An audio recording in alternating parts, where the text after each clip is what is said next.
You would have to agree that solving this particular problem is like baking a cake. It requires the right ingredients, a bit of precision, and the end result is pretty sweet. I think that looking at each test question this way would be like looking at baking a piece of mosaic of your knowledge, contributing to the bigger picture of your abilities. In this question, you're presented with the set of gears, and you need to determine the direction of the last gear. Your choices for answers are choice A, CW, choice B, CCW, choice C, no movement, and last but not least, choice D, depends on X. Feeling challenged by this question? I totally understand. Remember though, that you are not navigating this path alone. Whether you're a problem-solving expert or a newcomer, I have full faith in your capabilities. Take a moment to gather your thoughts, tap into your imaginative side, and let's triumph over this challenge together. Your solution is almost ready and is definitely within reach.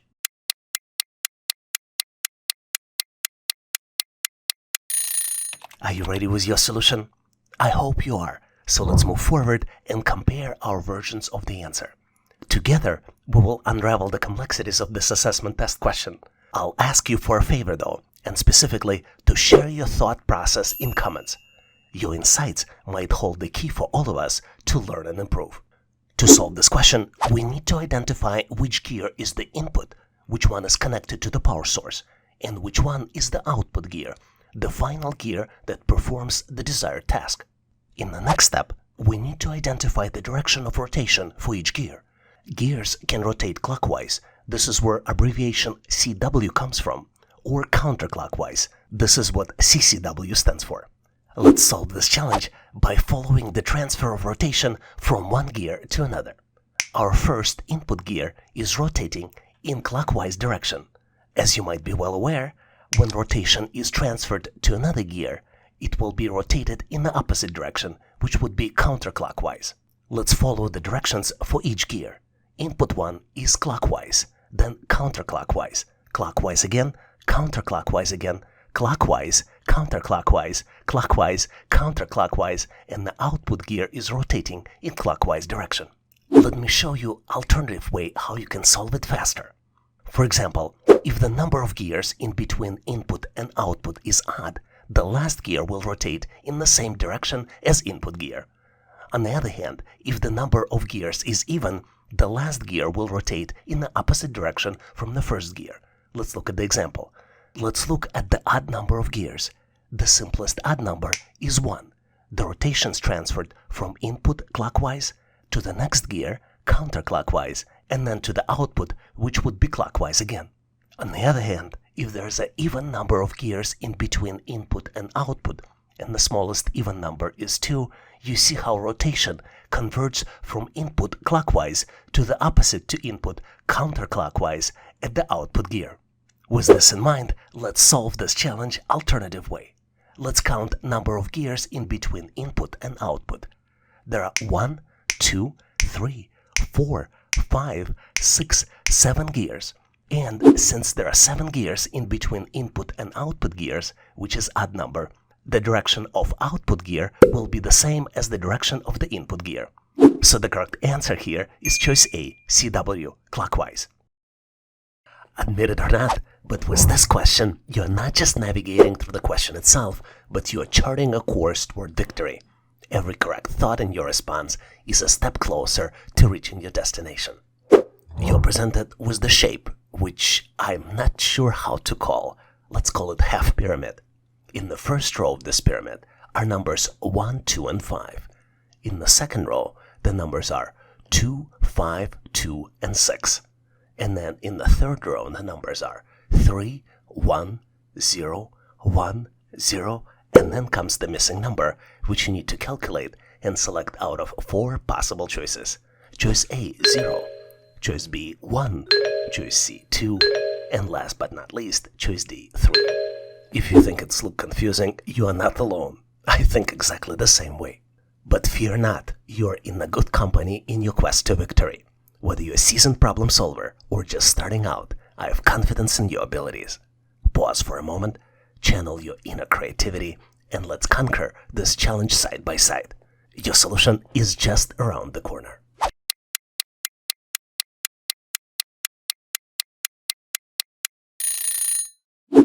Are you prepared with your solution?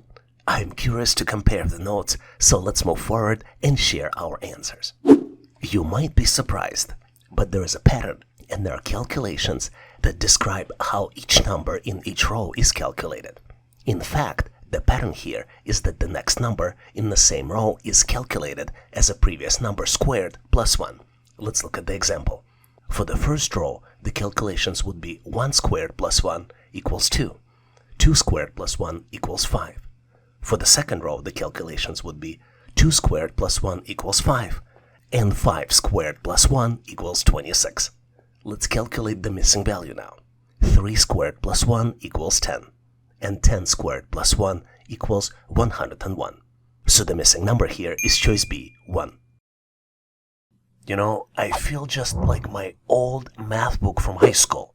Why did math book look sad during the test? Because it had too many problems.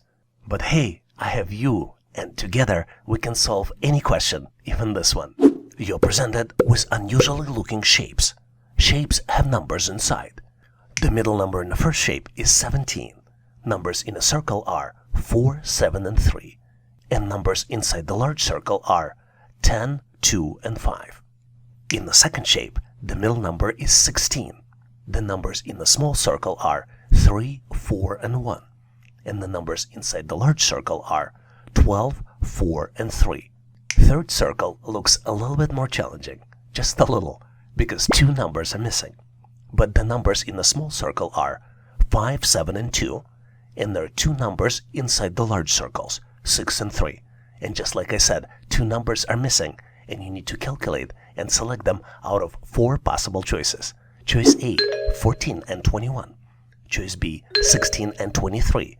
Choice C, 18 and 25. And last but not least, choice D, 20 and 27. You feel like you stumbled upon a tough one? Well, you're not alone, but remember, nothing is too challenging for you. You can do anything. Your answer is just waiting to be discovered.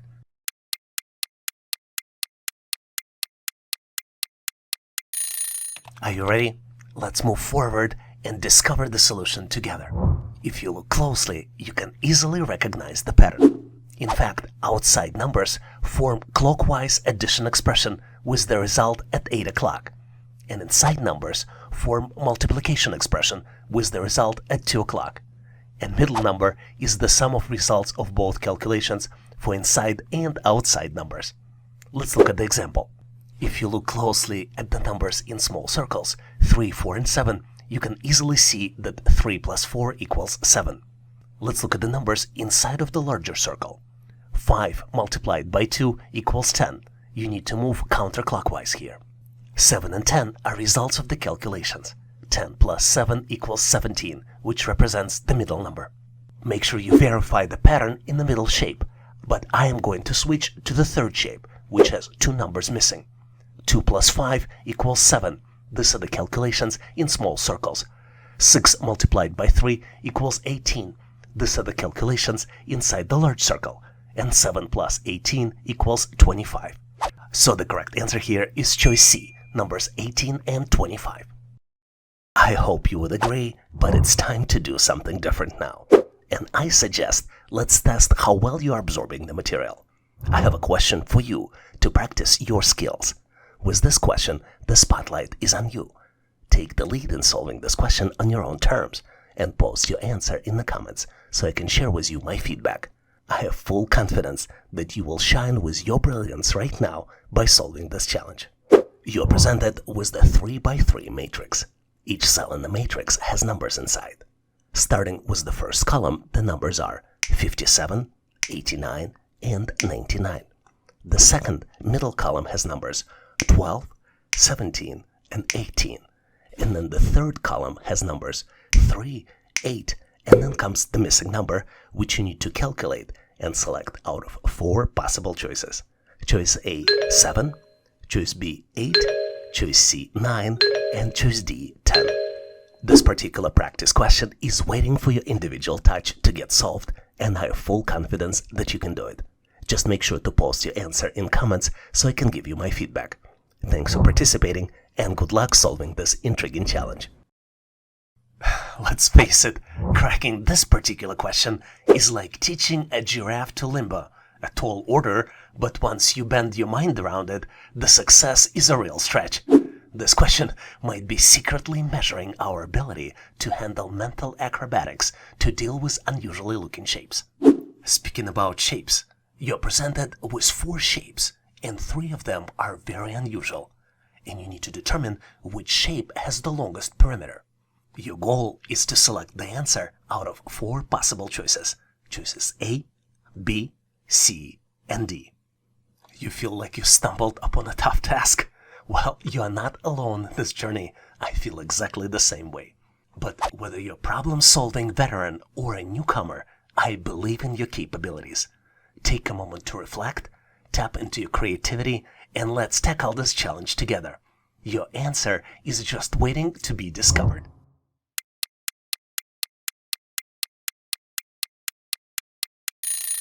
Are you ready with your solution? If you need a little help, gear up for the explanation. Together, we will unravel the complexities of this question.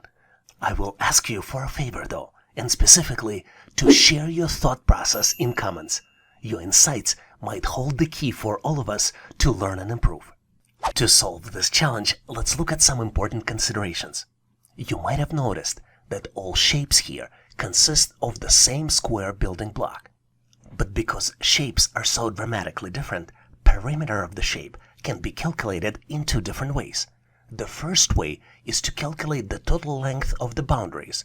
The example here might be shape C. And the second way to calculate the perimeter might be sum of length of all of the sides.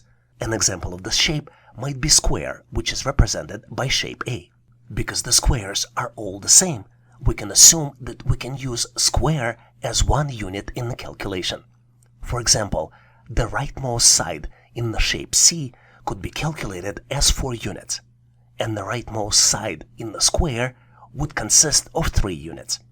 To calculate the perimeter of shape A, we need to sum up both of its sides and multiply it by 2. 3 plus 3 in parentheses multiplied by 2 equals 12. Perimeter of shape A can be measured as 12 units. Now let's look at shape B. Here we need to manually count the boundary squares. Let's do it together. 1, 2, 3, 4, 5, 6, 7, 8, 9, 10, 11, 12, 13, 14, 15, 16, 17, 19, and 20. So perimeter for shape B consists of 20 units. Same thing is for shape C. Please verify my math, and if I made a mistake, post it in comments. But shape D is different. Let's do the math. 1, 2, 3, 4, 5, 6, 7, 8, 9, 10, 11, 12, 13, 14, 15, 16, 17, 20, 21, and 22. Which means that the shape's D perimeter is the longest with 22 units. So the correct answer here is choice D. You would have to agree that when you're conquering this question, you're weaving a tapestry of triumph. Your knowledge and skills are the threads that create a beautiful picture of achievement. You're presented with 3 expressions, the third expression missing the result. The first expression is 23 multiplied by 32 equals 32. Second expression is 25 multiplied by 52 equals 50. And then the third expression is 27 multiplied by 72 equals, and then comes the missing number, which you need to select out of 4 possible choices. Choice A, 73, choice B, 74, choice C, 75, and last but not least, choice D, 76. Do you think it's a tricky question? Fear not, you're in a good company on this quest. Whether you're a seasoned problem solver or just starting out, I have confidence in your abilities. Pause for a moment, channel your inner creativity, and let's conquer this challenge side by side. Your solution is just around the corner.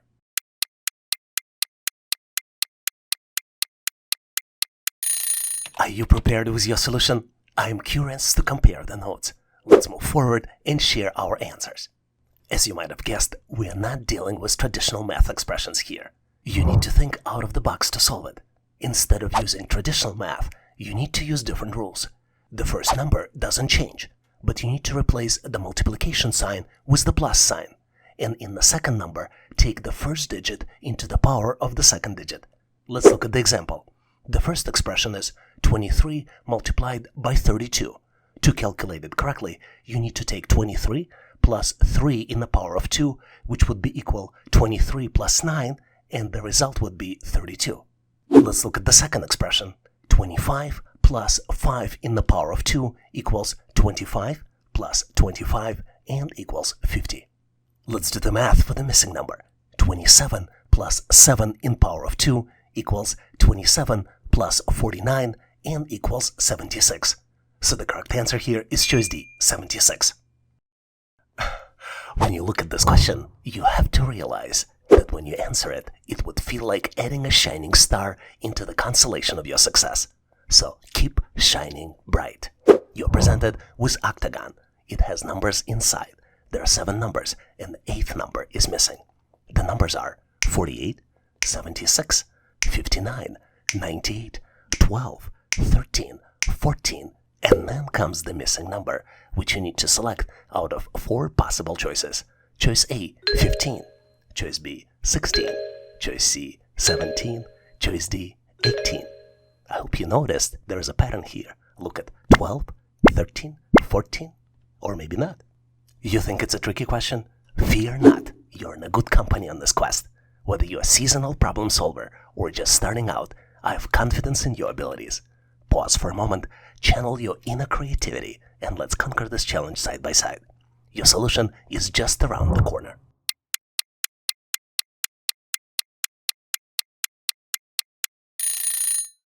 Are you prepared with your solution? I am curious to compare notes, so let's move forward and share our answers. To answer this question, you need to look closely to determine the pattern. And the pattern here is that starting at 8 o'clock, numbers on the opposite side of the octagon are sums of digits of the numbers from the opposite side. Let's look at the example. You see the number 48 at 8 o'clock? 4 plus 8 equals 12, and that's exactly the number on the opposite side. Let's keep looking. 76 converts into 7 plus 6 and equals 13. 59 converts to 5 plus 9 and equals 14. And then the missing number can be calculated as 9 plus 8 and equals 17. So the correct answer here is choice C, 17. With this question, it's pretty clear that explaining data analytics to your grandma is like decoding a complex algorithm with a punchline. The interpretation might be fuzzy, but the laughter is always in the regression. You're presented with 4 words, and you need to determine the one that is misspelled. The words are choice A, concatenation, choice B, normalization, choice C, aggregation, and last but not least, choice D, duplication. Feel that you stumbled upon a tough task? Well, it's not one of those your grandma questions. I can tell you this, it's a serious data analytics business, but you are not alone in this journey. Whether you're a problem-solving veteran or newcomer, I believe in your capabilities. Take a moment to reflect, tap into your creativity, and let's tackle this challenge together. Your answer is just waiting to be discovered.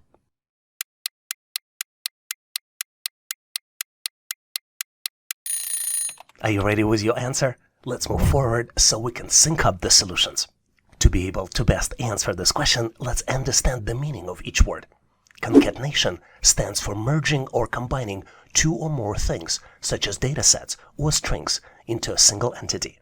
Normalization is adjusting and scaling data to a standard format or range for consistent analysis.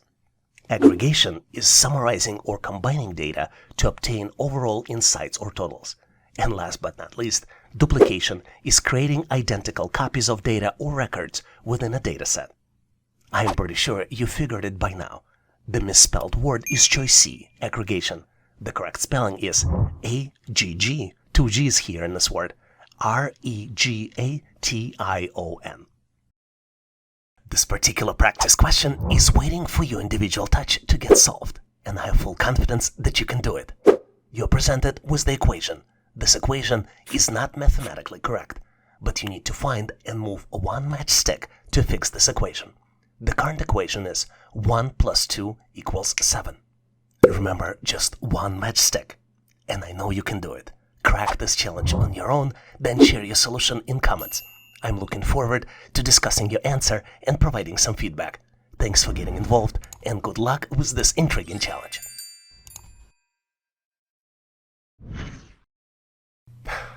Without a doubt, solving this problem is as tricky as trying to organize a chaos of rubber ducks in a bathtub. It's a quirky situation, but finding order is a real victory. I wonder though if this question is secretly evaluating our skills to bring order to a seemingly chaotic environment. We are entering the world of four squares, which have chaotically organized shapes inside. We're dealing with hollow circle, triangle, and smiley face. Four squares have shapes in place. You need to determine the value of the fifth square, which you need to select out of four possible choices. Choices A, B, C, and D. If your mind feels chaotic and a little bit disorganized, you are not alone. I feel exactly the same way. But that's okay. Whether you're a seasoned solver or a casual questions explorer, I have full faith in your problem-solving abilities. Give it the time it deserves, think out of the box, and watch the pieces fall into place. I have full confidence that you've got what it takes.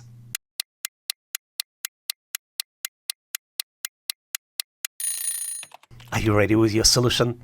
Or at least excited to bring order into chaotic environment? Let's tackle this puzzle together and explore the complexities and how to solve them.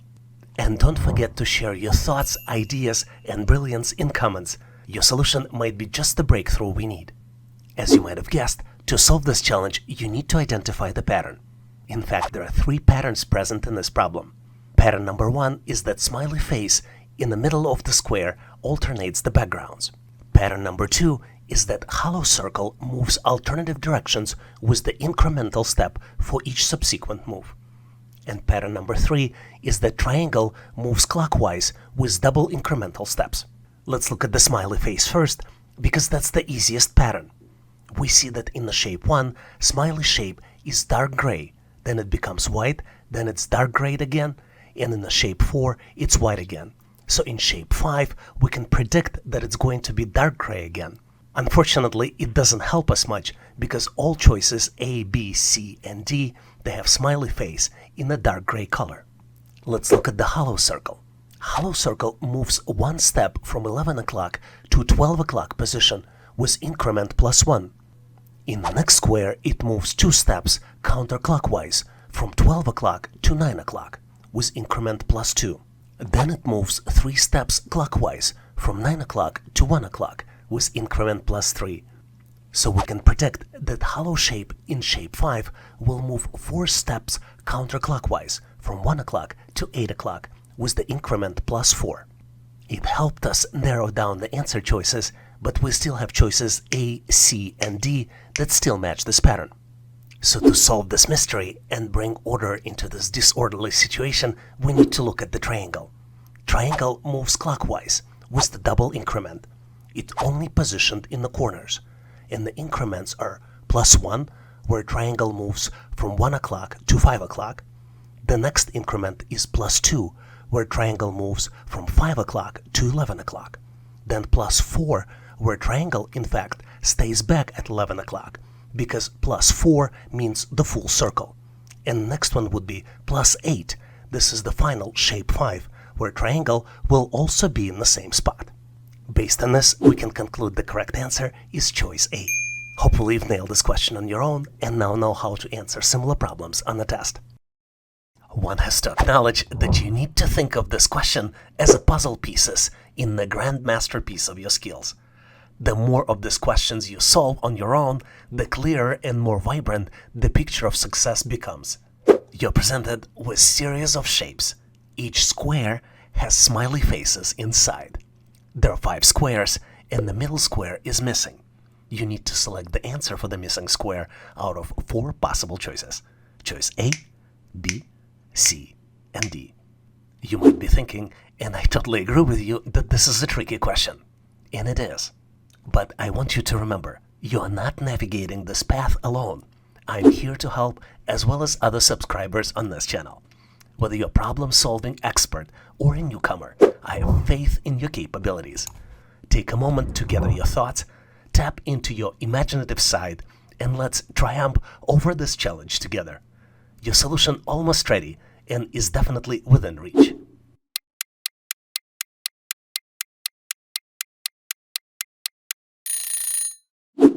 Are you ready with your solution? I am eager to see it, so let's proceed and compare the answers.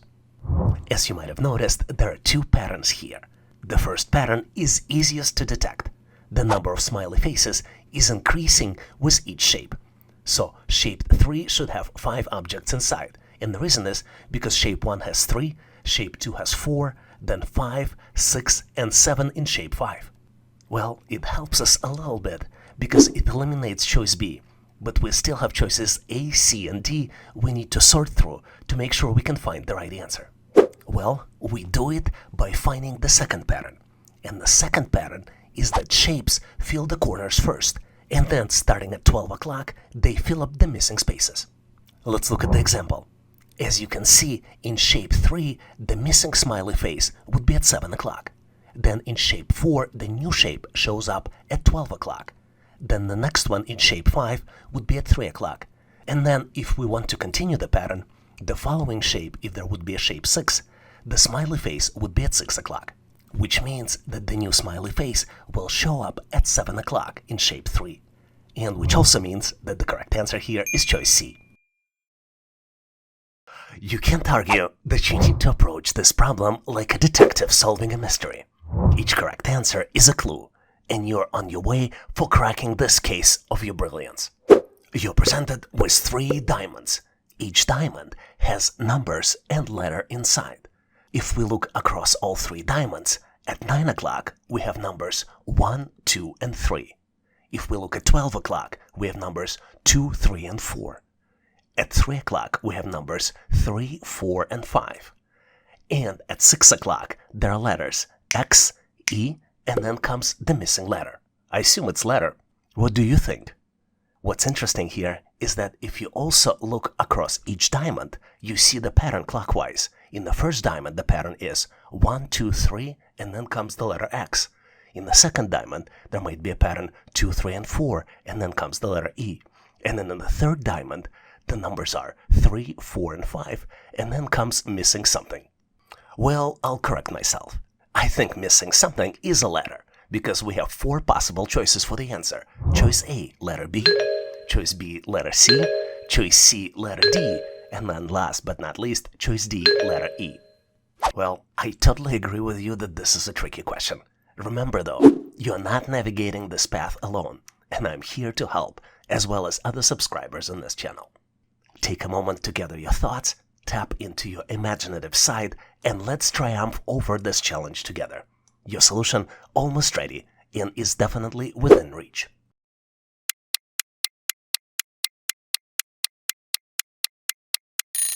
Are you ready to unveil your solution? I am eager to see it, so let's proceed and compare the answers. I think the pattern here is that the bottom letter is the last letter in the sum of all the digits. Let's look at the example. In the first diamond, we have numbers 1, 2, and 3. The sum of 1, 2, and 3 is 6, which is verbally spelled as S-I-X, and the last letter of the word 6 is X. This is how X was calculated. Let's look at the second diamond. In the second diamond, the digits are 2, 3, and 4, and the letter is E. 2 plus 3 plus 4 equals 9, and in the word 9, the last letter is E. Now let's calculate the missing letter. In the third diamond, the digits are 3, 4, and 5. 3 plus 4 plus 5 is 12, and the last letter in the word 12 is E. So the correct answer here is choice D, E. Admit it or not, but it might be a great idea to think of these assessment test questions as puzzle pieces in the grand masterpiece of your skills. The more you solve, the clearer and more vibrant your picture of success becomes. Just as every cloud has a silver lining, every challenging question carries a lesson waiting to be discovered. You're presented with Matchstick Challenge. There is an expression: you need to move one matchstick to fix the equation. Current equation is 1 plus 2 equals 7, which is not mathematically correct. It is hard to believe, but moving only one matchstick will help you solve this equation. Are you feeling challenged by this question? I totally understand. Remember though, you are not navigating this path alone. I am here to help, as well as other subscribers on this channel. Whether you're a problem solver, expert, or a newcomer, I have faith in your capabilities. Take a moment to gather your thoughts, tap into your imaginative skills, and let's triumph over the challenge together. Your solution almost ready and is definitely within reach.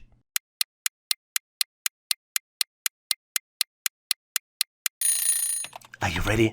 I hope you are. So let's move forward and compare our versions of the answer.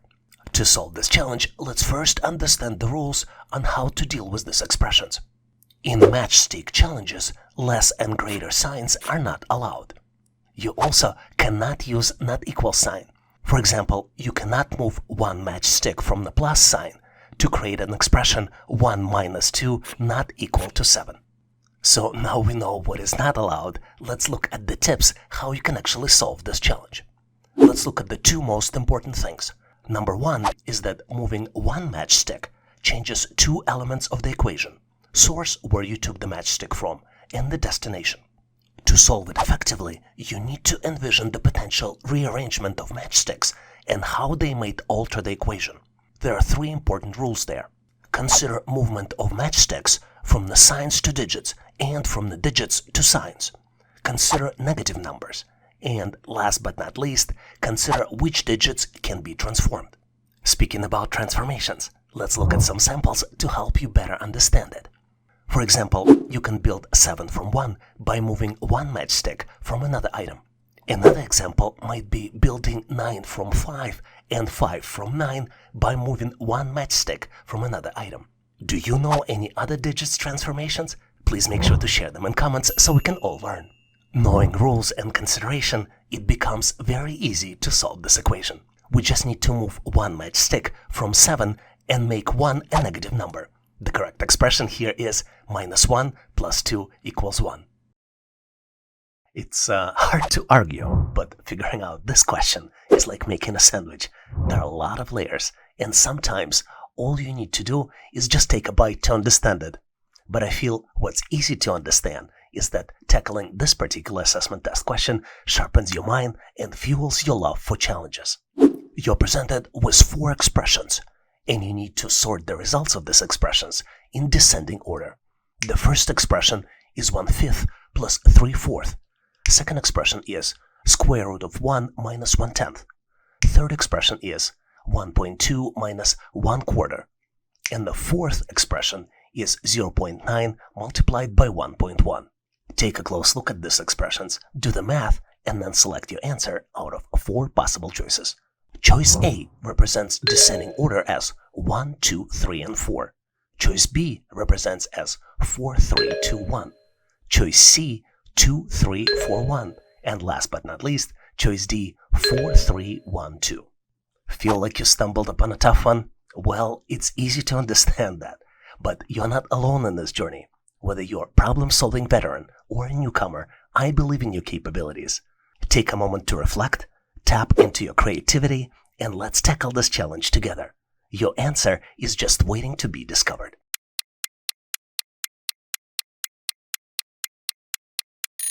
Are you ready with your solution? I hope you are, so let's move forward and compare our versions for the answer. The easiest way to solve this challenge is to complete the calculations and convert the results into the decimal system. In the first expression, to add these fractions, you need a common denominator, which is 20. So 1/5 becomes 4/20 and 3/4 becomes 15/20. 4/20 plus 15/20 equals 19/20 and equals 0.95. In the second expression, square root of 1 is 1. 1 minus 1/10 equals 9/10 and equals 0.9. A third expression can be calculated as 1.2 minus 0.25, and the end result of this would be 0.95. The result of multiplication in the fourth expression equals 0.99. Now it's time to do the sorting. Our highest value is 0.99, which is the fourth expression. Then we have 2 expressions with the same value. The result of expression 3, 0.95, equals the result of the expression 1, which is 19/20. And our smallest value on the list is the result of the expression 2, which is 0.9. What's especially interesting here is that even though results of expressions 3 and 1 are the same, the correct answer choice is only one, which is choice D, 4, 3, 1, 2. It's hard to deny, but understanding this particular question is like decoding a secret message. Once you crack it, you feel like a secret agent of knowledge. In fact, patience and mental skills that you're building by practicing this question is the key that unlocks the door to success in the assessment journey as well as in life. You're presented with 9 numbers and need to determine all prime numbers in this series. The numbers are 31, 32, 33, 34, 35, 36, 37, 38, and 39. And your answer should be selected out of 4 possible choices. Choice A, 31 and 39. Choice B, 35 and 37. Choice C, 31 and 37. And last but not least, choice D, 35 and 39. Feel like you're stuck on a challenging problem? Well, you're not alone in facing this hurdle. I feel exactly the same way. But whether you're problem-solving pro or a novice, I trust your skills. Take a brief pause, unleash your creative thinking, and let's confront this obstacle as a team. Your answer is eagerly awaiting your discovery.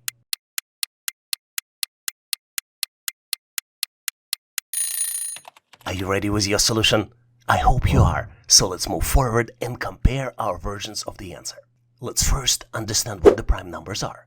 Prime numbers are natural numbers greater than 1 that can only be evenly divided by 1 in themselves, having no other positive divisors.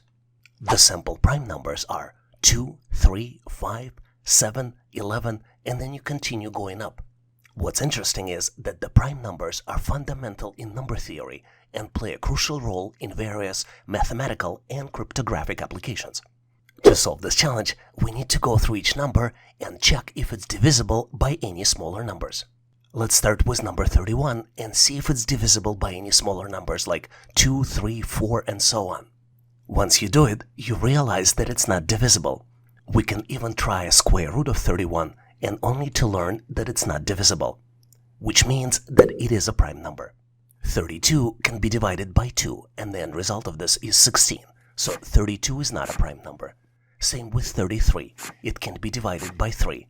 34 can be divided by 2, 35 can be divided by 5, 36 can be divided by 2, 37 is a prime number. You can go through the same chain of exploration as we did for number 31. 38 is not a prime number, and 39 is not a prime number. So the correct answer here is choice C, 31 and 37. Let's explore this mind-boggling assessment test together. This question goes beyond typical assessment and validates your attention to details as well as your practical problem-solving techniques. You're presented with 3 expressions and you need to find the 4th one. The first expression is 1 by 2 plus 3. The second expression is 2 by 3 plus 4. The third expression is 3 by 4 plus 5.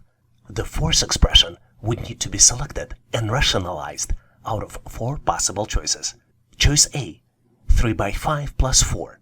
Choice B, 4 by 5 plus 6. Choice C, 6 by 5 plus 4. And last but not least, choice D, 7 by 4 plus 5. Take a close look to see if you can come up with the answer. Did you find your answer? I think I discovered my solution, so let's go ahead and move forward and dissect our problem-solving methods together. I'm eager to share with you my step-by-step process and encourage you to contribute your own ingenious insights in comments. The way I see the answer is that we need to ignore the math signs, multiplication and plus signs, and focus on the numbers themselves. Because the pattern here is actually the sequence of numbers in each row. For example, let's take a look at the row 1. The numbers are 1, 2, 3. In second row, the numbers are 2, 3, and 4. In the third row, the numbers are 3, 4, and 5. So what we see is that the number in the next row starts with the middle number of the previous row, which means that correct numbers for the row 4 would be 4, 5, and 6. So the correct answer here is choice B, 4 by 5 plus 6. This particular test question is so tricky. It's like trying to fold a fitted sheet perfectly. You think you've got it, but it ends up crumpled mess and nobody has the answer. You're presented with 3 pyramids. Each pyramid has 3 numbers on the outside and 1 number inside. In the first pyramid, the numbers are 27, 16, and 33, and the inside number is 16. In the second pyramid, the numbers are 25, 34, and 46 on the outside, and the inside number is 15. And on the last pyramid, the inside number is 14, and the numbers on the outside are 34, 47, and then comes the missing number, which you need to determine and select out of 4 possible choices. Choice A, 52, choice B, 53, choice C, 54, and last but not least, choice D, 55. Take a close look to see if you can come up with the answer. Hey, whether you're a current subscriber actively tackling these questions or someone contemplating a subscription in the future, I have complete faith in your ability to overcome this challenge. Just make sure to grant yourself sufficient time for the contemplation.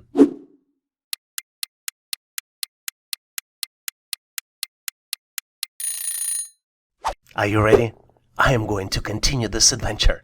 Let's navigate together through the complexities and exchange solutions. Your insights could be the key to unlocking this mystery. And speaking about mysteries, I gotta share the secret with you. Only 1 digit from the whole number is used in the calculations here.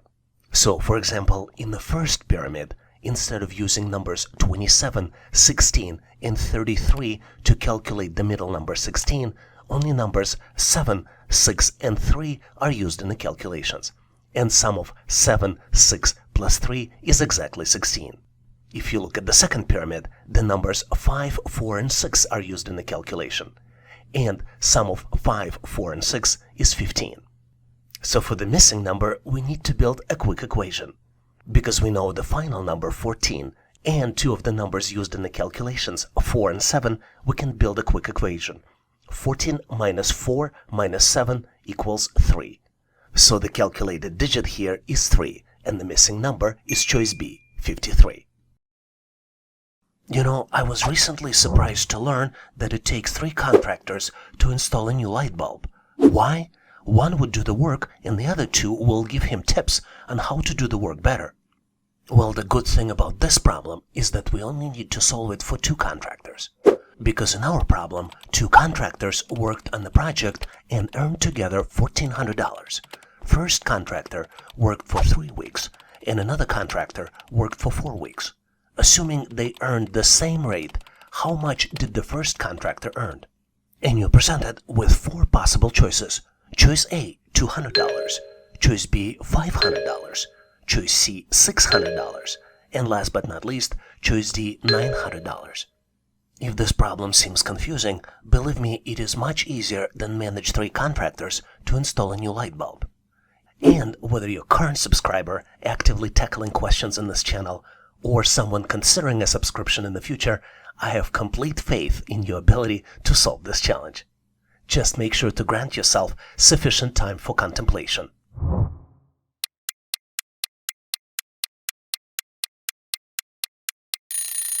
Are you ready? I'm going to continue this project management adventure. Let's navigate the complexities together and exchange solutions. Your insight could be the help to unlocking this mystery. And if you have a better way to solve it, make sure to post it in comments. In the first step, we need to determine the facts and think critically about the relationships between parties involved, as well as duration of the project and effort. We have 2 contractors, we have 7 weeks of effort, and we have total spend of $1,400. Because we have 2 contractors here, our total earnings would be earnings of the first contractor plus earnings of the second contractor. Let's establish variable X to calculate weekly earnings. Our total earnings would be 3X for the first contractor and 4X for the second contractor, and total would be equal $1,400. 7X would be equal $1,400. Let me give you another tip here. It always helps to create visual representation or a diagram if applicable. In this case, it could be a project plan where you have contractor 1 working for 3 weeks and contractor 2 working for 4 weeks. To calculate weekly earnings for 7 weeks, we need to divide 1,400 by 7, and our weekly earnings are $200. Don't be confused though, because this is not the answer, even though we have a choice A for $200. In the last step, we need to calculate the earnings for the first contractor, who worked for 3 weeks. 3 multiplied by 200 equals 600. So the correct answer here is choice C, $600. I gotta tell you, solving this question is like navigating through the maze blindfold. Challenging, a bit disorienting, and probably not recommended. You're presented with the sequence of numbers. The numbers are 14, 17, 28, 11, 41, 71, 82, and then comes the missing number, which you need to calculate and select out of 4 possible choices. Choice A, 95. Choice B, 72. Choice C, 11. And last but not least, choice D, 10. Take a close look to see if you can come up with the answer. If you watched enough problems on this channel, you know that to solve these types of challenges, you need to think out of the box. The good thing is, I have full confidence that you can solve this challenge by giving yourself enough time to think about it.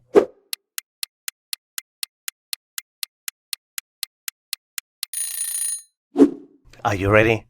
Let's move forward so we can solve and review the solution together. And obviously, if you have a better way to solve it, please make sure to post in comments. I hope you took my comment to think out of the box to heart.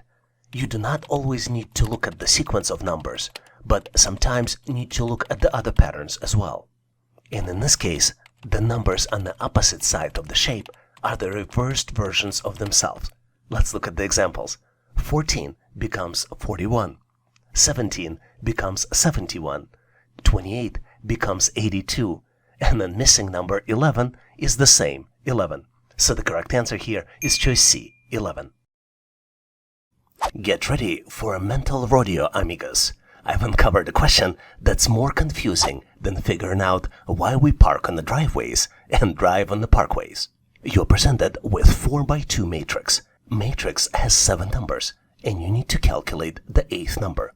The numbers in the first row of the matrix are 3, 6, 1, and 2, and then numbers in the second row are 4, 8, 1, and then comes the missing number, which you need to calculate and select out of 4 possible choices. Choice A, 2. Choice B, 4. Choice C, 6. And last but not least, choice D, 8. Take a close look to see if you can come up with the answer. Take a solo ride through this cerebral challenge, and when you wrangle the solution, rustle up your thoughts and comments. Get ready for some cognitive fun, and when you're done, make sure to post your answer in comments so I can give you my feedback. Good luck solving this challenge. Well, seeing how good you're becoming with these puzzles, I need to challenge you a little bit. Here's the question for you to solve. But I gotta warn you, trying to understand this question is like attempting to teach a dog advanced calculus, confusing for everyone involved. But hey, once you coach your dog, you can definitely call the audience for help, especially with this question. You need to put a math sign in between numbers 3 and 7, so that the resulting number would be greater than 3 and less than 7. You're presented with multiple choices. Choice A, plus sign. Choice B, minus sign. Choice C, multiplication sign. Or choice D, something else. Well, being an existing subscriber and challenging your brain with us regularly, or potentially considering to become a future subscriber, I have full confidence that you can solve this challenge on your own by giving yourself enough time to think about it. Unfortunately, my help ends here, as you need to embark on this mission solo. Well, of course you can ask your dog for an answer as well, no issues here. But once you've conquered this challenge, share your triumph in comments for a lively discussion. I am eager to review the solution and provide you with the feedback. Thanks for participating, and good luck solving this challenge.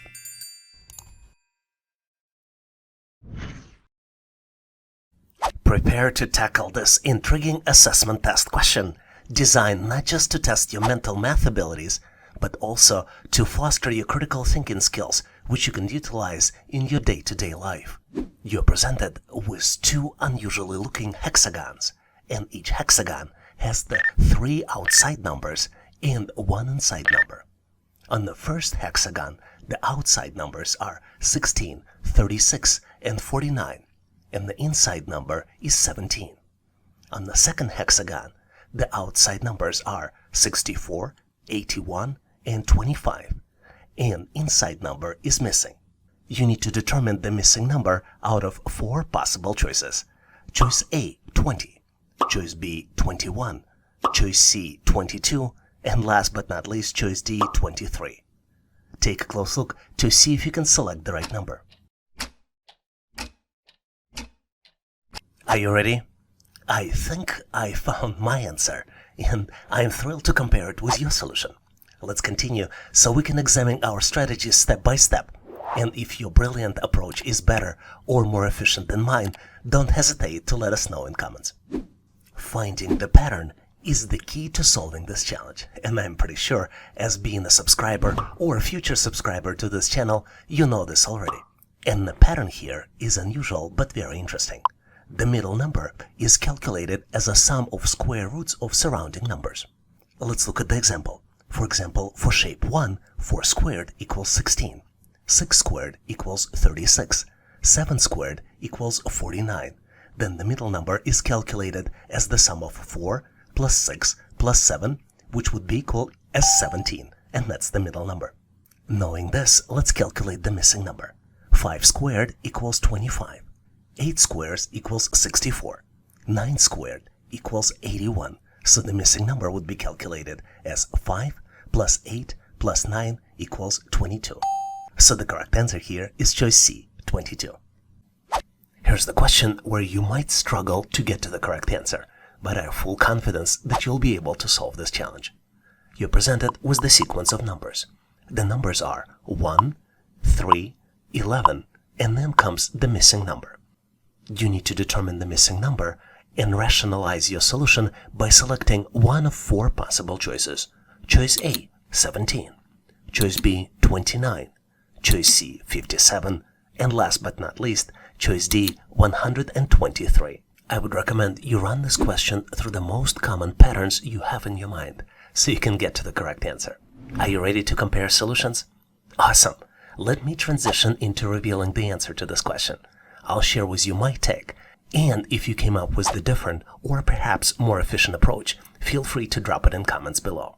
If you are a subscriber or perhaps a frequent visitor to this channel, you know that the key to solving this challenge is to determine the pattern. And the pattern here is that next number is calculated as a square value of the previous number plus 2. Let's look at the example. The first number is 1. 1 square plus 2 equals 3. Then comes the next number, which is calculated as 3 square plus 2, which equals 11. So the missing number calculation would be 11 square, which equals 121 plus 2, which would be equal 123. So the correct answer here is choice D, 123. What's interesting about the question I'm about to present you is that it truly tests your analytical skills. You need to determine which number comes next in the sequence, and you're presented with the sequence of 6 numbers where 7th number is missing. The sequence is 23, 11, 20, 12, 18, 14, and then comes the missing number, which you need to select out of 4 possible choices. Choice A, 17, choice B, 16, choice C, 22, and last but not least, choice D, 20. Take a close look, maybe do mental math calculations to see if you can come up with the answer. Seems unsolvable, isn't it? But be sure that the answer will look so simple as soon as I reveal it, just like in the magic trick. Maybe give yourself additional 15 to 20 seconds to see if you can come up with the answer. Are you ready? Because on my end, I'm moving forward to share with you my version of the answer. And obviously, if you have a better way to solve it, please make sure to post in comments. If you are a frequent visitor or a subscriber to this channel, you know the rule. And rule is to find the pattern. But in this particular question, there are 2 independent patterns. Let's look closely so I can share them with you. The numbers 23, 20, 18, and 17 represent first pattern. And the next number is calculated by subtracting decrementing number from the previous number. Let's look at the example. 23 minus 3 equals 20. 20 minus 2 equals 18. You see that the 3 is decremented by 1 to get to 2.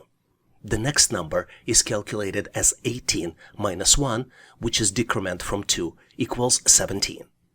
The even numbers, 11, 12, 14, and then the missing number, are calculated using the different pattern. In fact, the opposite pattern, where instead of decrement, we use increment. Let's look at the examples. 11 plus 1 equals 12. Then we increase 1 by additional number, and we increment 12 by 2, which leads us to a result of 14. Then the next number, the missing number, is calculated as 14 plus 3, which would be equal to 17. So the correct answer here is choice A, 17. Did you get to the same answer? If not, please make sure to post your answer and solution in comments. This is one of my favorite questions because it tests your analytical skills as well as your abilities to identify sequences. You're presented with the series of numbers, and you need to identify the pattern and select the option that completes the series. Take a close look at the numbers. The numbers are 2, 5, 9, 14, and 20 in the first row. Second row is 3, 6, 10, 15, and 21. The third row is 4, 8, 13, 19, and 26. And last but not least, the fourth row has the series of numbers 1, 2, 4, 7, 11, and then comes the missing number. You need to detect the pattern and select the missing number out of 4 possible choices. Choice A, 17. Choice B, 16. Choice C, 23. And last but not least, choice D, 18. Take a close look to see if you can come up with the solution. Are you ready? Because I already found my solution, so I'm moving forward to share with you my version of the answer. And obviously, if you have a better way to solve it, please make sure to post in comments. The key to solve these types of challenges is obviously to identify the pattern and not to overthink it. If we look at the series of numbers, we have 4 independent rows, and each row represents an independent sequence which follows the same pattern. So what is the pattern? And the pattern here is rather simple. The next number is calculated as previous number plus the increment. An increment increases by 1 with each subsequent number. Let's look at the example on how calculations are done for the first row of numbers. In the first calculation, the increment is 3. 2 plus 3 equals 5. Then increment increases by 1, and from 3 becomes 4, which means 5 plus 4 equals 9. Then increment increases again, and 9 plus 5 equals 14. 14 plus 6 equals 20. I'm going to skip rows 2 and 3 so you can do calculations independently to practice your skills, but I am going to do the calculations for the last row. 1 plus 1 equals 2. Increment increases by 1, so 2 plus 2 equals 4. 4 plus 3 equals 7. 7 plus 4 equals 11. And last calculation, 11 plus 5 equals 16. So the correct answer here is choice A, 16. Did you get to the same answer? If not, maybe you have a better way to solve it, so please make sure to post in comments so we can all learn. And now it's time for a challenge. I've got a question that requires your analytical and problem-solving skills. Solve it on your own and feel free to share your response in comments. I'll be happy to give you my feedback. You need to find the word closely associated with the word payroll. The missing word has 7 letters. Not all the letters are missing though. The second, fourth, and sixth letters are present, and they are A, M, and N. Take a close look to see if you can come up with the answer. I truly believe in your skills, so I'm urging you to take on this question by yourself. Once you've cracked it, make sure to drop the answer in comments below. I'll be here to provide the feedback and support. Thanks for being part of this, and good luck. In this section, we will look at some sample mechanical aptitude questions you typically see on the test. A mechanical aptitude test is an assessment designed to measure a person's understanding of mechanical principles and their ability to apply them in various situations. Mechanical aptitude tests typically assess several key areas, including mechanical comprehensions questions, which gauge your understanding of basic mechanical principles such as gears, pulleys, levers, and simple machines. You also get spatial reasoning questions in this test, which assess your ability to mentally manipulate the objects in 3-dimensional space. Some questions focus on tools and instruments, and they evaluate your familiarity with common tools and instruments used in mechanical work. And last but not least category is mechanical problem-solving questions, which present you with mechanical problems or scenarios and test your ability to analyze and solve them. Let's look at some sample mechanical aptitude questions we typically see on the test. I think this question is not just about engineering, but also about your critical thinking and analytical skills. If you use the same bow to shoot arrows at angles of 45 degrees, 0 degrees, and 60 degrees, which angle will make the arrow travel the farthest? You have 4 possible choices. Choice A, 45 degrees. Choice B, 0 degrees. Choice C, 60 degrees. And last but not least, choice D, neither one. Take a close look to see if you can come up with the answer. On my end, I am moving forward to share with you my version of the analysis and answer, and obviously if you have a better way to solve it, please make sure to post in comments. Let's start by looking at the scenario where we shoot the arrow at 0 degrees, which ultimately means horizontal shot. When you shoot it at 0 degrees, it means you're firing it horizontally, parallel to the ground. In this case, the arrow initial velocity is responsible for its horizontal distance because there is no vertical component in its motion. What's interesting here is that the arrow will cover some horizontal distance, but it won't travel very far because gravity starts acting on it immediately, pulling it downward. Now let's compare it to shooting an arrow at a 60-degree angle. This means we are launching it at a steeper angle upward compared with even 45-degree angle. What's interesting in this case is that while it still have a horizontal component, more of its initial velocity is directed upward. As a result, the arrow will reach a greater height but cover less horizontal distance before it hits the ground. Which brings us to the 45-degree angle solution. If you want to make sure your arrow reach farthest horizontal distance, you should shoot it at a 45-degree angle.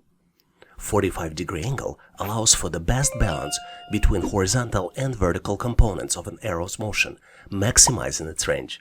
So the correct answer here is choice B, 45 degrees. Did you get to the same answer? If not, please make sure to share your thoughts and rationale in comments so we can all learn.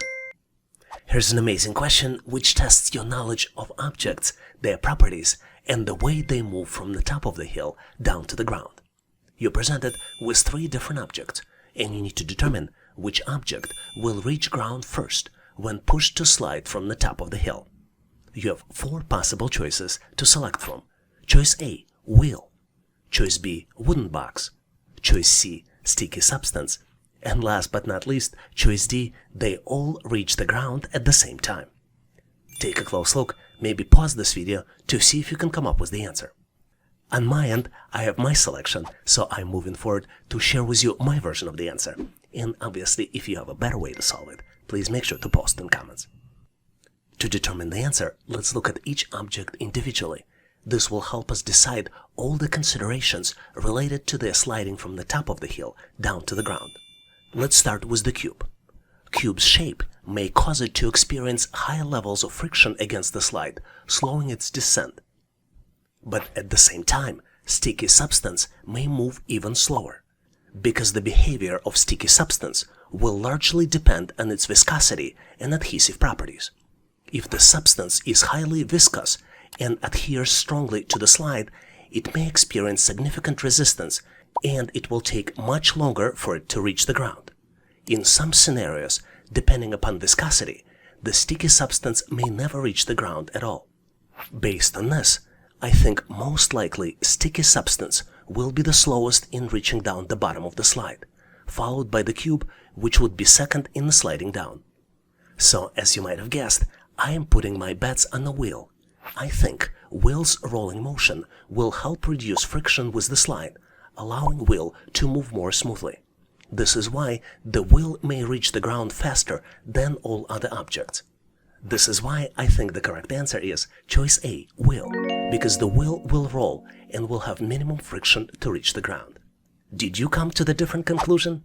If yes, please make sure to post your answer, solution, and rationale in comments so we can all learn. Here's a very interesting question where you need to demonstrate your knowledge of tools and their uses. Samir is about to tackle a tricky repair job. you need to identify the essential tool featured in the image and select the option that best matches it. You're presented with 5 choices. Choices A, B, C, D, E. Take a close look to see if you can come up with the answer. On my end, I am moving forward to share with you my version of the solution. And obviously, if you have a better way to solve this, as usual, please post in comments. I believe you probably recognize the tool shown. It is screwdriver. But this is only the first step. In the second step, we need to identify all other tools shown and determine their relationship with screwdriver. I think choice A is a knife. A knife is a cutting tool, and it is not closely related to a screwdriver.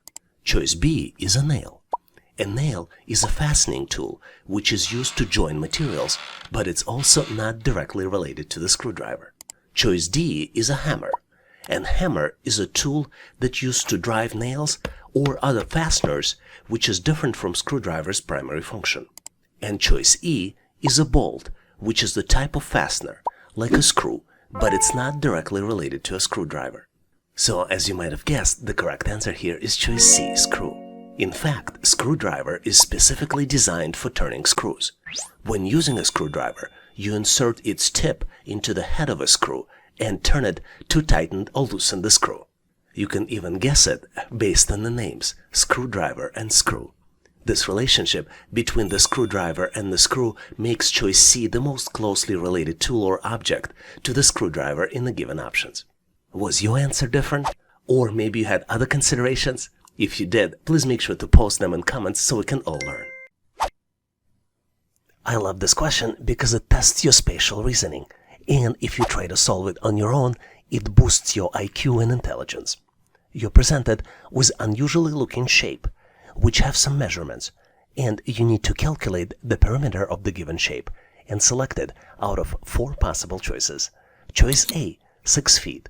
Choice B, 10 feet. Choice C, 12 feet. And last but not least, choice D, 14 feet. Take a close look to see if you can calculate the answer. I am pretty sure if you're a subscriber to this channel and practice these types of problems regularly, you'll do it easily. On my end, I am moving forward to share with you my version of the answer. And obviously, if you have a better solution, please make sure to post your answer and solution in comments. As you might be well aware, to calculate the perimeter, you need to add up the length of all the sides. In our object, we're presented with the steps that have measurements. And this object also has a solid sides at the bottom and on the left. So first, let's calculate the perimeter of the steps. The top sides are all 1 feet, and the heights of every step is also 1 feet. So the steps would be calculated 1 feet plus 1 feet plus 1 feet plus 1 feet, and then you do it 6 times because it has 6 sides, which means that perimeter of all the steps would be 6 feet. The bottom area, based on the measurements, would be 3 feet, and the left area would be 3 feet as well. So the total perimeter would be 6 feet for the steps, then 3 for the bottom, and we also need to add 3 feet for the left area, which would total to 12 feet. So the correct answer here is choice C, 12 feet. Did you get to the same answer? If not, please make sure to post your solution and rationale in comments. And now I have a question for you to practice your skills. You're presented with the seesaw. On the left of the seesaw there is a weight, and on the right side of the seesaw there is an acrobat. You need to determine in which direction should the acrobat move his body to balance the seesaw. And you have 2 choices, choice A to the left or choice B to the right. Take a close look, maybe pause this video to see if you can come up with the answer. And once ready, make sure to post your answer in comments so I can give you my feedback. Thanks for participating and good luck solving the challenge. Here's an amazing question to see how well you know the tools. You're presented with 5 tools and you need to match the tool with the task performed. Choice 1, tool is used for making curved cuts in various materials. Choice 2 is used to loosen or tighten plumbing pipes. Choice 3, used to apply sparkle or correction putty. Choice 4 is used to apply lubrication to gears and machinery. And last but not least, choice 5 is used for cutting down trees, trimming branches, and processing woods. And you need to match this description with choices A, B, C, D, and E. Take a close look to see if you can come up with the answer. Are you ready? I think I'm ready on my end, so I'm moving forward to share with you my version of the answer. And obviously, if you have a better way to solve it, please make sure to post in comments. Let's start with the choice 1. I believe the description for choice 1 is a jigsaw. Jigsaw is a handheld power tool equipped with the reciprocating blade used for making intricate curved cuts in the materials such as wood, metal, or plastic. And description 1 matches image B. I think choice 2 matches the pipe wrench. And a pipe wrench is a specialized hand tool used for gripping and turning plumbing pipes to tighten or loosen them during installation or repair. As you might have guessed, description 2 matches the image E. I think description 3 matches putty knife. And the putty knife is a flat, flexible tool, often with a metal blade used for applying and smoothing substances like spackle, correction putty, or paint on surfaces. And description 3 matches choice C. I think choice 4 is a grease gun. A grease gun is a handheld device designed for applying lubricating grease to machinery, gears, or bearings to reduce friction or maintain proper functioning. And last but not least, description 5 resembles a chainsaw. Chainsaw is a portable mechanical saw with a rotating chain of sharp teeth, commonly used for felling trees, cutting branches, and processing wood in forestry, construction, or landscaping. You can see grease gun matching image A and chainsaw matching image D. Did you come up with any other conclusions? Or maybe have some other thoughts about this question? Please make sure to post your feedback and rationale in comments so we can all learn. This is one of the most exciting questions because it allows you to test your analytical skills and understanding of physics. You need to determine which fan throws more air if all the fans rotate at the same speed. The choices are fan A, fan B, fan C, and last but not least, choice D, neither fan. Take a close look to see if you can come up with the answer. Are you ready? I am moving forward to share with you my version of the answer. And if you have a better way to solve it, please make sure to post in comments. As you might be well aware, there are two key factors to help determine the airflow rate. The first one is the size of the fan's blade, and the second one is rotational speed of the fan, which is measured in RPMs, which stands for revolution per minute. A fan with the larger blades can capture and move more air per revolution compared to the same fan design with the smaller blades. And this is exactly what we're dealing with here in this question. In addition, the rotational speed of the fan affects the airflow design. The higher RPM generally results in a higher airflow rate as the fan blades are able to move through the air at the faster rate. As you can see here, the fans A, B, and C all have the same design. This is why, given the fact that 3 fans have the same design but different sizes, the fan with the largest size will throw more air compared to the smaller fans. This is why the correct answer here is choice C. Did you get to the same answer? If not, please share your answer and rationale in comments. Here's an absolutely brilliant and at the same time very tricky question, but I have full confidence that you'll be able to solve it. You need to determine which item is the heaviest. And you're presented with 4 possible choices. Choice A, 2 pounds of iron. Choice B, 2 pounds of cotton. Choice C, 2 pounds of potatoes. And last but not least, choice D, neither one. Take a close look to see if you can come up with the answer. I am pretty sure you already have an answer by now, so I'm moving forward to share with you my version of the solution. And obviously, if you have a better way to solve it, please make sure to post in comments. As you might have figured out, all 3 objects, 2 pounds of iron, 2 pounds of potatoes, and 2 pounds of cotton, will have the same weight. The explanation for this is that the weight of an object is determined by the force of gravity acting on it, and this force is proportional to the mass of the object. Since all 3 objects have a mass of 2 pounds, they will experience the same gravitational force and therefore will have the same weight. But the confusion here is that the density of these objects is different. Density is a measure of how much mass is packed into a given volume. Iron is much denser than potatoes or cotton. This is why, if you have to compare the volume occupied by each object, the iron will take up less space than the potatoes or the cotton. presented images are very misleading and were designed to confuse you. So the correct answer here is choice D, neither object, since neither object is the heaviest. And now I have a question for you to practice your skills. We have 3 different scenarios of person moving the object, choices A, B, and C. If all items weighed the same, which object would be easiest to move forward if the same person is pushing with equal force? You need to select one out of 4 possible choices, choices A, B, C, or choice D, neither one. When you solve this challenge, please make sure to post your answer in comments so I can give you my feedback. Thanks for participating and good luck. I love this question because it really boosts your IQ and improves your intelligence. You're presented with 3 rows of objects. Each object represents a square and circle inside. You need to select the missing object out of 4 possible choices, choices A, B, C, and D. Take a close look to see if you can come up with the solution. I have full confidence that you've figured it out by now, and this is why I'm moving forward to share with you my version of the answer. And obviously, if you have a better way to solve it, please make sure to post in comments.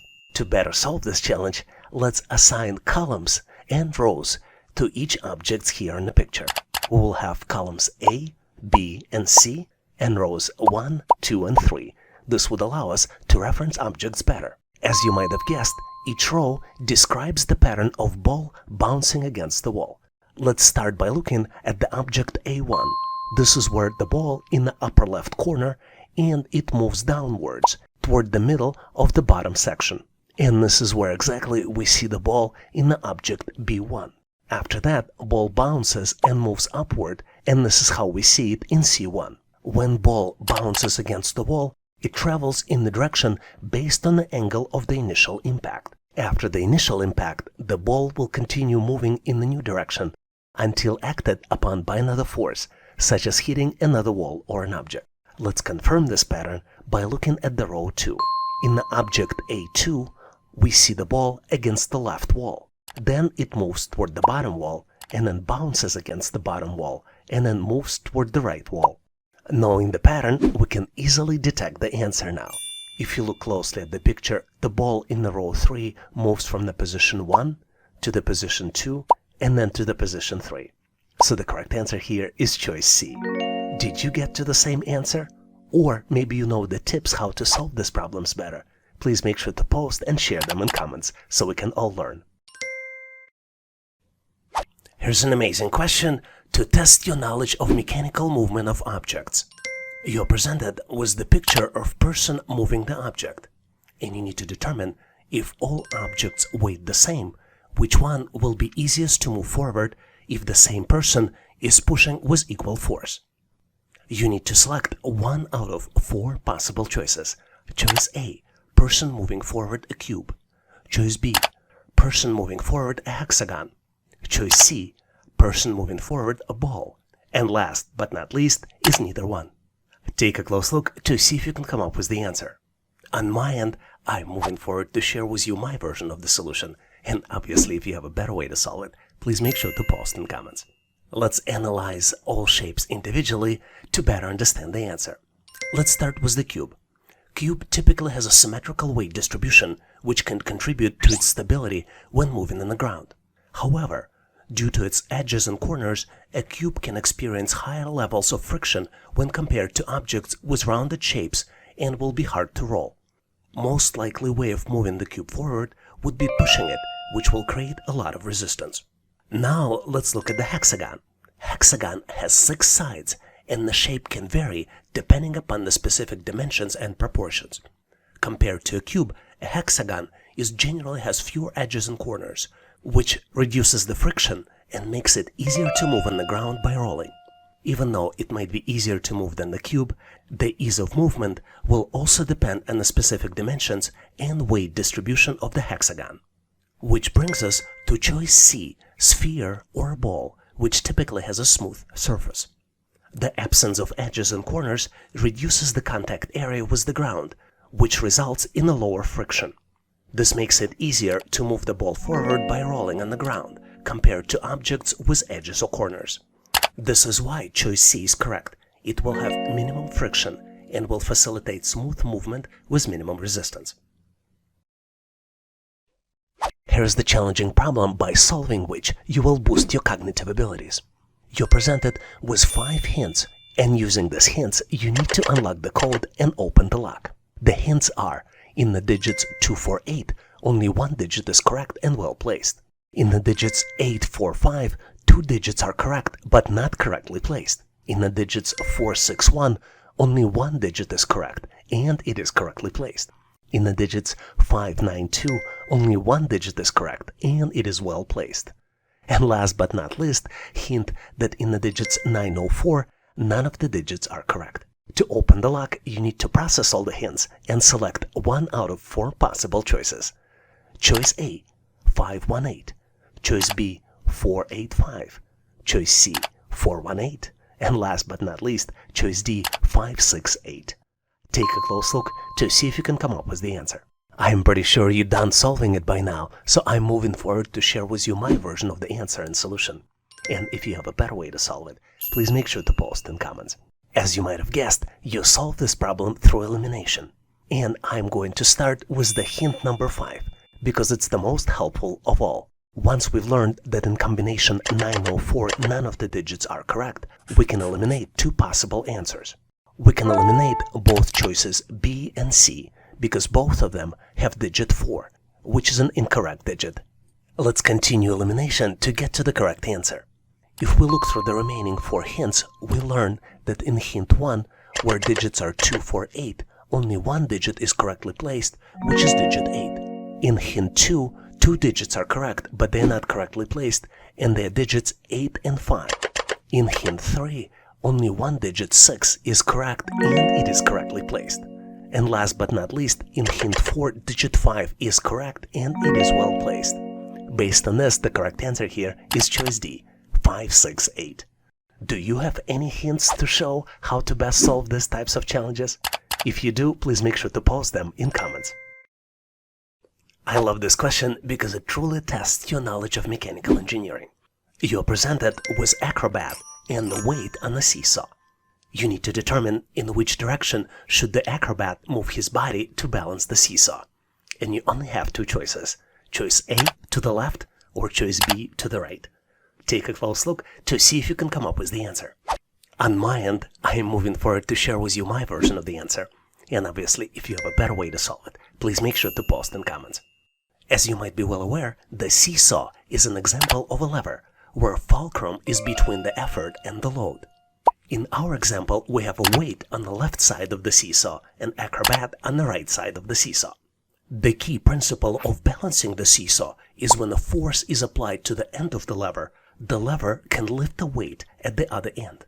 For the seesaw to be balanced, the torque applied to the acrobat must increase. Since the acrobat's weight is constant, the only way to increase the input torque is by increasing the distance from the fulcrum.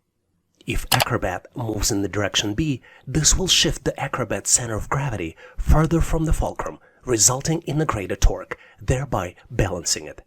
So the correct answer here is choice B, moving the acrobat to the right. Here's an amazing problem where you need to exercise your brain and cognitive skills by calculating not just one number, but 2 numbers. You're presented with the scale, and you see that the value of diamond as well as the sum values are missing.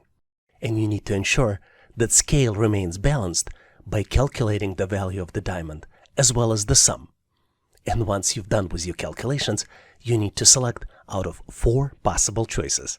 Choice A, values 18 and 96. Choice B, values 12 and 88. Choice C, values 20 and 92. And last but not least, choice D, values 19 and 94. Take a close look, maybe pause this video to see if you can complete the calculations. On my end, I am moving forward to share with you my version of the calculations. And obviously, if you have a better way to solve it, please make sure to post in comments. To solve this challenge, let's look at the picture closely to better understand what we're dealing with. We're presented with the multi-tier scale, and this scale has 4 tiers: Tier 1, Tier 2, Tier 3, and Tier 4. Scale remains in balance because values on the left side and on the right side are equal, and the values are represented by the total of numbers inside of each shape. For example, circle has number 12, hexagon has number 6, triangle has number 3, and square has number 4. Let's look closely at tier 3 to better understand how this tier remains in balance.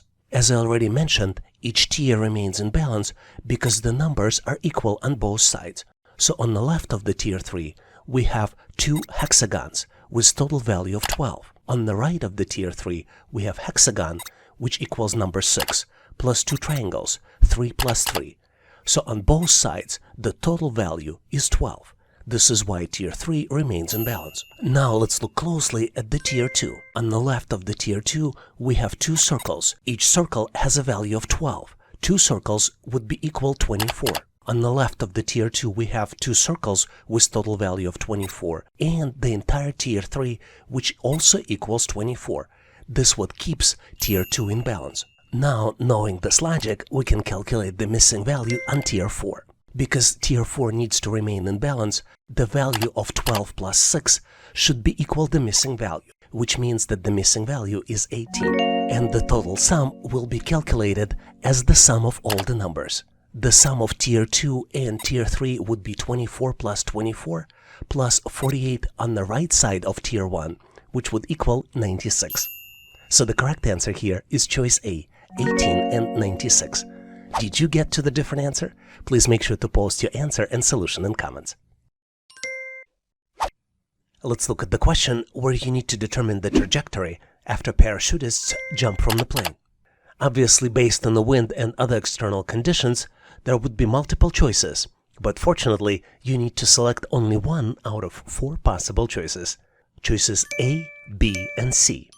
And if none of the choices A, B, and C is correct, you need to select choice D, which would represent neither one. Take a close look to see what is the parachutist's trajectory after jumping from the plane. I have full confidence in your skills and knowledge, so I'm moving forward to share with you my version of the answer. And obviously, if you have a better way to solve it, please make sure to post in comments. To better understand the answer, we need to determine what changes from when parachutist is inside the plane and when parachutist jumps from the plane. When parachutist is inside the plane, both the parachutist and the airplane are moving together in the same direction. When parachutist jumps from the plane, there are multiple forces that will determine the trajectory. Number 1 is inertia. According to Newton's first law of motion, the law of inertia, the parachutist will continue moving forward in the direction of the plane. Initially, the parachutist will have the velocity they had inside the plane, but they will slow down over time due to air resistance. Another force that will define the trajectory is the force of gravity. As soon as the parachutist leaves the plane, they will be subject to the force of gravity. Gravity pulls the parachutist downward toward the earth. And the last force that will drive the trajectory would be acceleration due to gravity.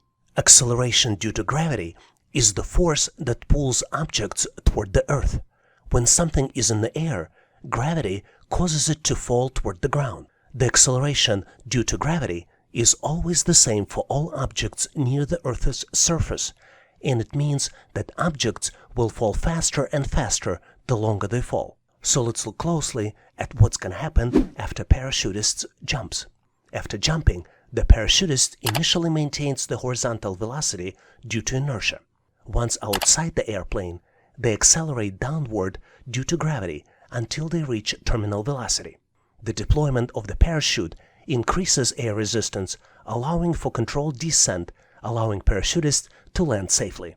The closest answer that describes the solution is choice A.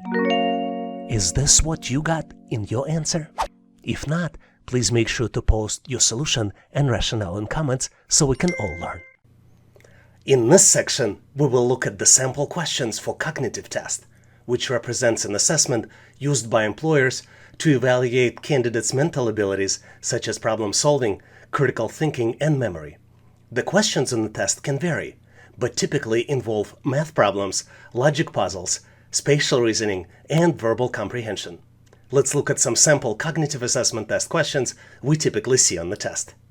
What's interesting about this problem is that it seems unsolvable, but if you make one correct assumption, it's so easy to solve it. You're presented with the shelf of items from the coffee shop, and the items are cupcakes and cookies. There are 3 sets of items, and 2 sets have price tags associated with them, and the last set does not, and you need to calculate the price tag for the last set. The first set consists of 1 cookie and 1 cupcake, and the price tag for the first set is $7. The second set consists of 2 cookies and 1 cupcake, and the price tag for the second set is $12. The last set consists of only 1 cupcake, and you need to calculate and select price for the cupcake out of 4 possible choices. Choice A, $5. Choice B, $4. Choice C, $2. And last but not least, choice D, $3. Take a close look to see if you can come up with the answer. Did you figure it out? It seems unsolvable, but the only thing you need to make is one assumption. And using this assumption, I'm going to move forward to share with you my version of the answer. And obviously, if you have a better way to solve it, please make sure to post in comments. Take a close look at the first set. The first set consists of cookie and cupcake, and it costs $7. What's interesting is that the second set already includes the first set plus the cookie, which allows us to calculate the price of this extra cookie. And we can do it by subtracting 7 from 12, and the end result of it is $5, which means that the price of cookie is $5. Now we can easily calculate the price of cupcake by subtracting 5 from 7, which means that the total price of cupcake is 2. So the correct answer here is choice C, $2. Did you get to the same answer? If not, please make sure to post your answer, solution, and rationale in comments. And now I have something that maybe you were not expecting. Here's the practice question for you. You need to find the missing number, and you're presented with 4 scales. 3 scales have items on the left side and the number on the right side to make them equal. And 4th scale only has items on the left and missing number on the right in the form of question mark. You need to calculate the question mark out of 4 different choices. Choice A, 60. Choice B, 65. Choice C, 70. And then last but not least, choice D, 75. Take a close look. Maybe pause this video for 10 to 15 seconds to see if you can come up with the solution. Once you're ready, please make sure to post your answer in the comments so I can give you my feedback. Thanks for participating and good luck. Here's a very interesting question to test your spatial reasoning. You're presented with partial square, and you need to find the missing shape to build the full square. You have 4 different choices to choose from to complete the square. Choices A, B, C, and D. Take a close look to see if you can come up with the answer. And on my end, I'm moving forward to share with you the correct solution. As you might have figured out, the correct choice here is choice D. And to get to this answer, you need to look at the shape which fits perfectly to match the edges. Since this is the 5 by 5 square, choice D is the perfect shape because it matches perfectly to create a full square. Hopefully you've nailed this question on your own and now know how to answer similar problems on the test. And now I have a question for you to test your skills. You're presented with the series of objects, and you need to determine next object in the sequence. Please choose one of the following 4 choices. Choices A, B, C, and D. Do you see the correct answer? Please make sure to post your version in comments. This would allow me to give you my feedback. Thanks for participating and good luck. Here's an amazing question where we need to find the missing number. You're presented with the tree-looking like structure, and it has the numbers in the circles on the top. The numbers are, if we start from the left, 50, 216, 880, and then comes the missing number. You need to calculate and select the missing number out of 4 possible choices. Choice A, 1290. Choice B, 2565. Choice C, 2941. And last but not least, choice D, 3536. I'm gonna give you a quick hint. Take a close look to see what exactly do you see on this picture. And you see circles. you see stamps, and you see numbers. And here's another consideration. Do you think the fact that circles have different colors matters? Or it doesn't? Give yourself 10 to 15 seconds to see if you can figure it out. On my end, I am moving forward to share with you my version of the solution. And obviously, if you have a better way to solve it, please make sure to post in comments. The pattern here is rather simple, but it takes a little bit of time to detect it. If we start from the left, from the smallest number, and go clockwise, the next number is calculated as a previous value multiplied by the total number of lines plus total number of circles. Let's look at the example. The first number is 50 in the purple circle, and it's given, not calculated. The second number, though, is calculated previous number 50 multiplied by 4 plus 16, and the result of this is 216. Third number is calculated as 216 multiplied by 4 plus 16 and equals 880. Now you might be wondering what is 4 and where it came from and what is 16. The 4 is number of stem lines in this structure. Let's count them. 1, 2, 3, and 4. And 16 is the total number of circles. If you count them, you see 4 circles on the forefront, the ones that have number and missing number. And then there are also 12 circles in the background. Now we have all of this information and we can calculate the missing number.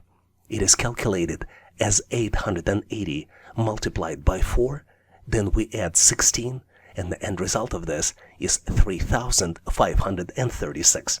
So the correct answer here is choice D, 3,536. Hopefully you've nailed this problem and now know how to answer similar problems on the test. But in case you need more challenges like this, please make sure to check out the description for additional resources. One of the most frequent questions we get on this channel is how to improve your pattern recognition skills. This is so important because it's an essential skill to help you pass an employment assessment test. Let me introduce you to one of the most common English pattern called palindromes. Palindromes is a letter-based pattern which allows you to read the same word backwards and forwards. Let's look at some key examples of the words that used in the test. For example, words radar, civic, level, a race car, henna, madam, noon, pop, eve, kayak, rotator, stats, tenet, wow, and a lot of others. Do you know those other words, interesting palindromes that I didn't mention here? Please make sure to post them in comments so we can all learn. And now let's continue to get you ready for the test. Here's an absolutely phenomenal question, which is absolutely not obvious how to solve it. Instead of one question mark, you need to find 2 question marks. You're presented with 3 triangles. All triangles have a circle on the top. Blue triangle has 3 numbers inside. Starting from the top, the numbers are 3, 7, and 4, and number on the top is 6. Yellow triangle has numbers 2, 4, and 2, and there is a missing number on the top.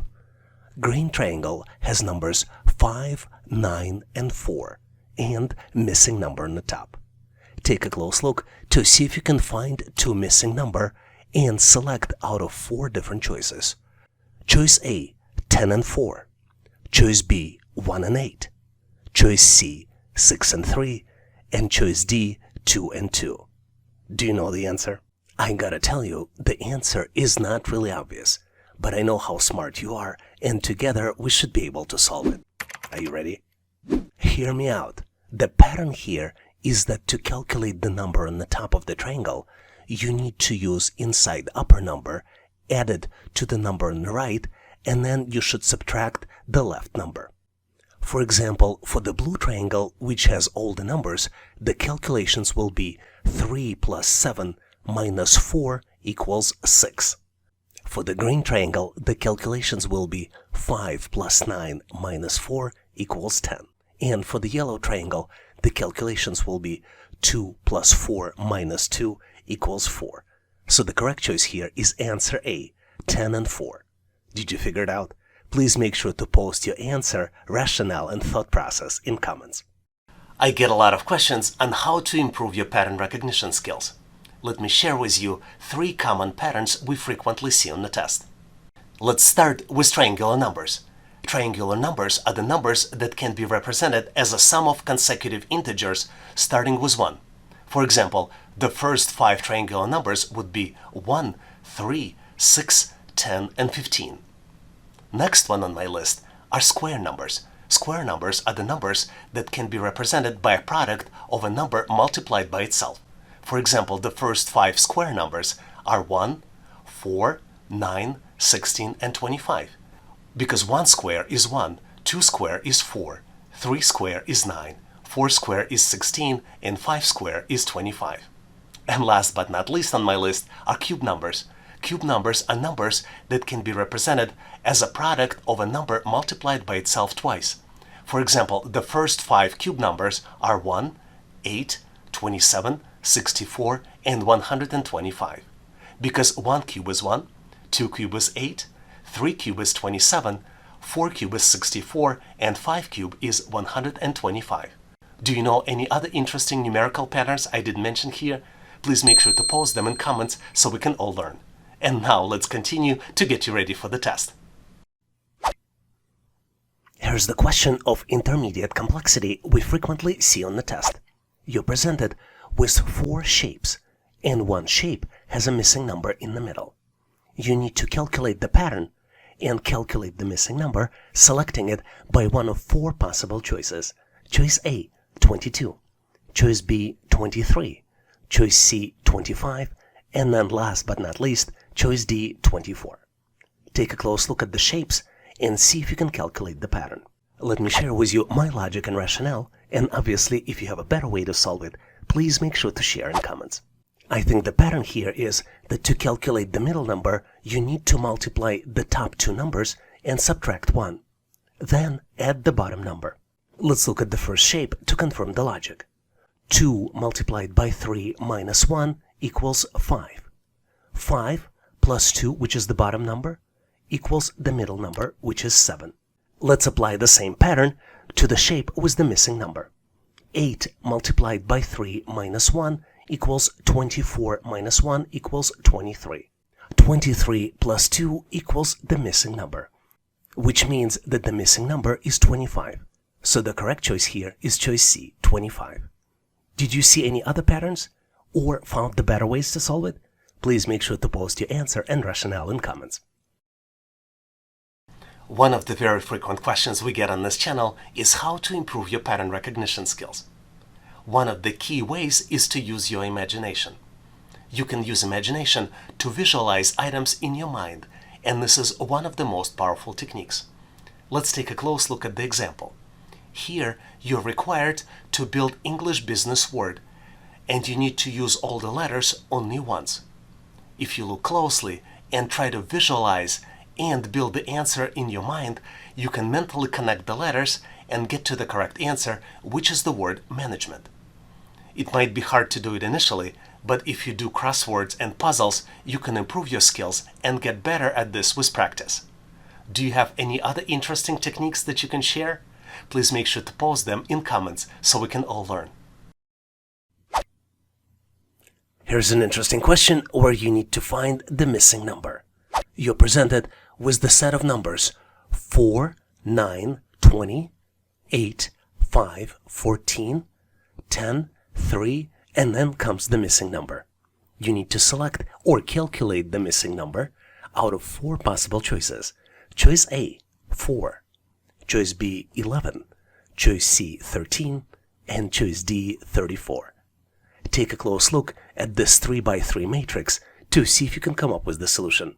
I hope by now you have a good understanding of the problem and maybe pause this video trying to solve it, because on my end I'm moving forward to share with you my version of the solution. And obviously if you have a better way to solve it, please make sure to post in comments. And the pattern here is that the manipulation with the left and the middle number calculate right column's number. Basically, in each row, the third number is the sum of half of the first number and 2 times the second number. Let's look at the specific calculations. The first row has numbers 4, 9, and 20. 4 divided by 2 plus 9 multiplied by 2 equals 2 plus 18 and equals 20, which is exactly the number in the third column. Second row contains numbers 8, 5, and 14. 8 divided by 2 plus 5 multiplied by 2 equals 4 plus 10 and equals 14. And now we are ready to calculate the missing number. 10 divided by 2 plus 3 multiplied by 2 equals 5 plus 6 and equals 11. So the correct choice here is choice B, 11. Do you have a better answer? Please make sure to share your thoughts and rationale in comments. Here's the problem for you to test your business math skills as well as attention to details. You need to calculate the value by multiplying number of coins in the cent clock by the number of dollar signs. You need to select out of 4 possible choices. Choice A, 190, choice B, 200, choice C, 210, and last but not least, choice D, 230. Once you complete the calculations, please make sure to post your answer and calculations in comments so I can give you my feedback. Thanks for participating and good luck. Here's a rather unexpected question you might frequently see on the test.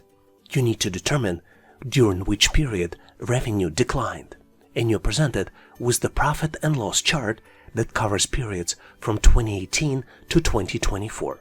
On the chart, you see 3 lines representing revenue, expenses, and taxes. And you need to select the final answer out of 4 different choices. Choice A, the period between 2018 and 2020. Choice B, the period between 2019 and 2020. Choice C, the period between 2020 and 2021. And choice D, the period between 2023 and 2024. Give yourself a little bit of time, maybe pause this video to see if you can come up with the solution. I'm pretty sure that by now you found it, but I'm going to move forward and reveal you my version of the solution anyway. And if you know the better way to solve it, please make sure to post in comments. The way I see it is that the revenue goes down between the period of 2020 and 2021, which is represented by the blue line. In 2020, the revenue was about 9.5 units, and then in 2021, it went down to approximately 8.5 units. All other highlighted periods in the question indicate revenue increases. Did you see it differently? Please make sure to post your answer in comments. In this section, we will look at electrical skills questions we frequently see on the test. The electrical assessment may include various types of questions, tasks, and scenarios that gauge candidates' understanding of electrical principles, troubleshooting skills, and practical applications.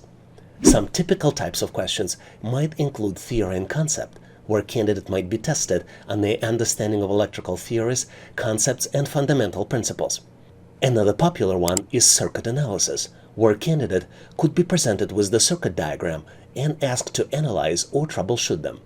This might involve identifying components, determining voltages and currents, and predicting circuit behavior. Last but not least type of question could be problem solving, where scenarios involving electrical issues or malfunctioning may be presented, and candidate may be asked to diagnose and propose solutions to these problems. Let's look at some sample electrical skill questions we frequently see on the test. Here's an amazing question where you need to determine what's going to happen based on the diagram. You're presented with electrical diagram, which contains 3 bulbs, electricity generator, and 1 switch. You need to determine if the electrical switch is turned on, which light bulbs will light up. Take a close look and select the answer as 1 out of 5 possible choices. Choice A, light bulb 1. Choice B, light bulbs 1 and 3. Choice C, light bulb 3. Choice D, none of the light bulbs. And last but not least, choice E, all of the light bulbs. Interesting question, don't you think so? I think I got my answer. So I'm moving forward to share with you my version of the solution. And obviously, if you have a better way to solve it, please make sure to post in comments. The diagram seems very complex, so let's start with the basics to understand what's going to happen. As you might be well aware, there are at least 2 types of circuits in electricity: series circuit and parallel circuit. In the series circuit with 2 light bulbs, the current has only one path to flow.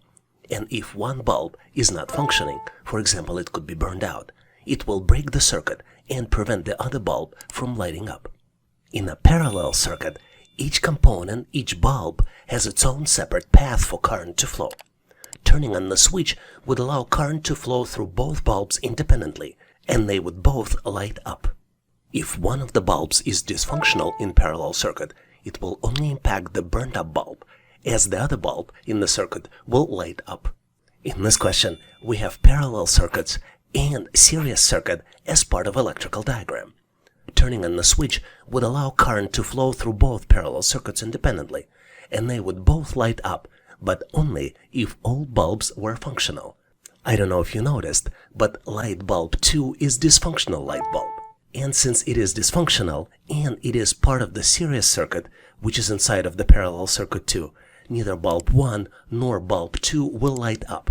So the correct answer is choice 3. Light bulb 3 will light up if we turn on the switch. Did you get to the same conclusion? If not, please make sure to post your answer and solution in comments. Here's an amazing question to test your skills and knowledge. You're presented with the relay, and you need to identify the relay type, which is shown below. It could be one out of 4 possible choices. Choice A, SPST. Choice B, SPDT. Choice C, DPDT. And last but not least, choice D, none of the above. Take a close look to see if you can come up with the answer.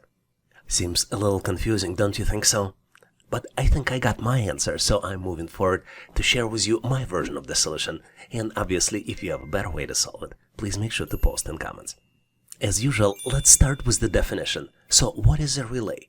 Basically, a relay is a switch, and it's electrically operated switch which is used to control the flow of current in the electrical circuit.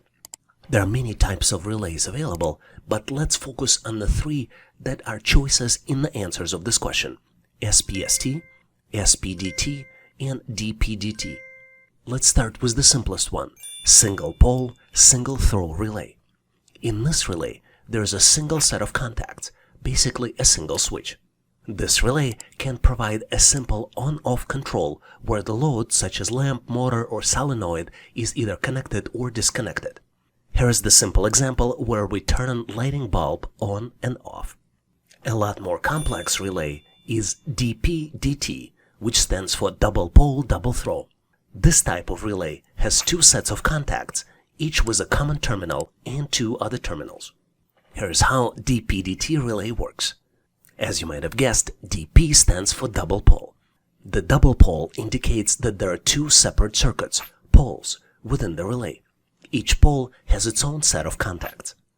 Double throw, DT, on the other hand, means that each pole can switch between 2 different positions or states.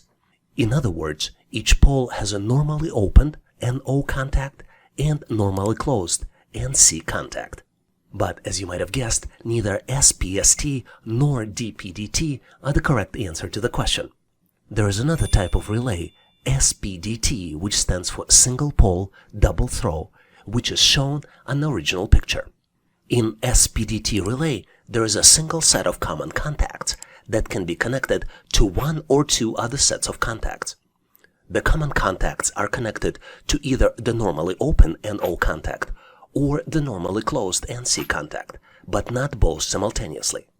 SPDT relays are used for applications where a changeover between 2 different states is needed. Common uses include reversing the direction of a motor, switching between 2 power sources, or toggling between 2 different devices. So the correct answer here is choice B, SPDT. Did you get to the same answer?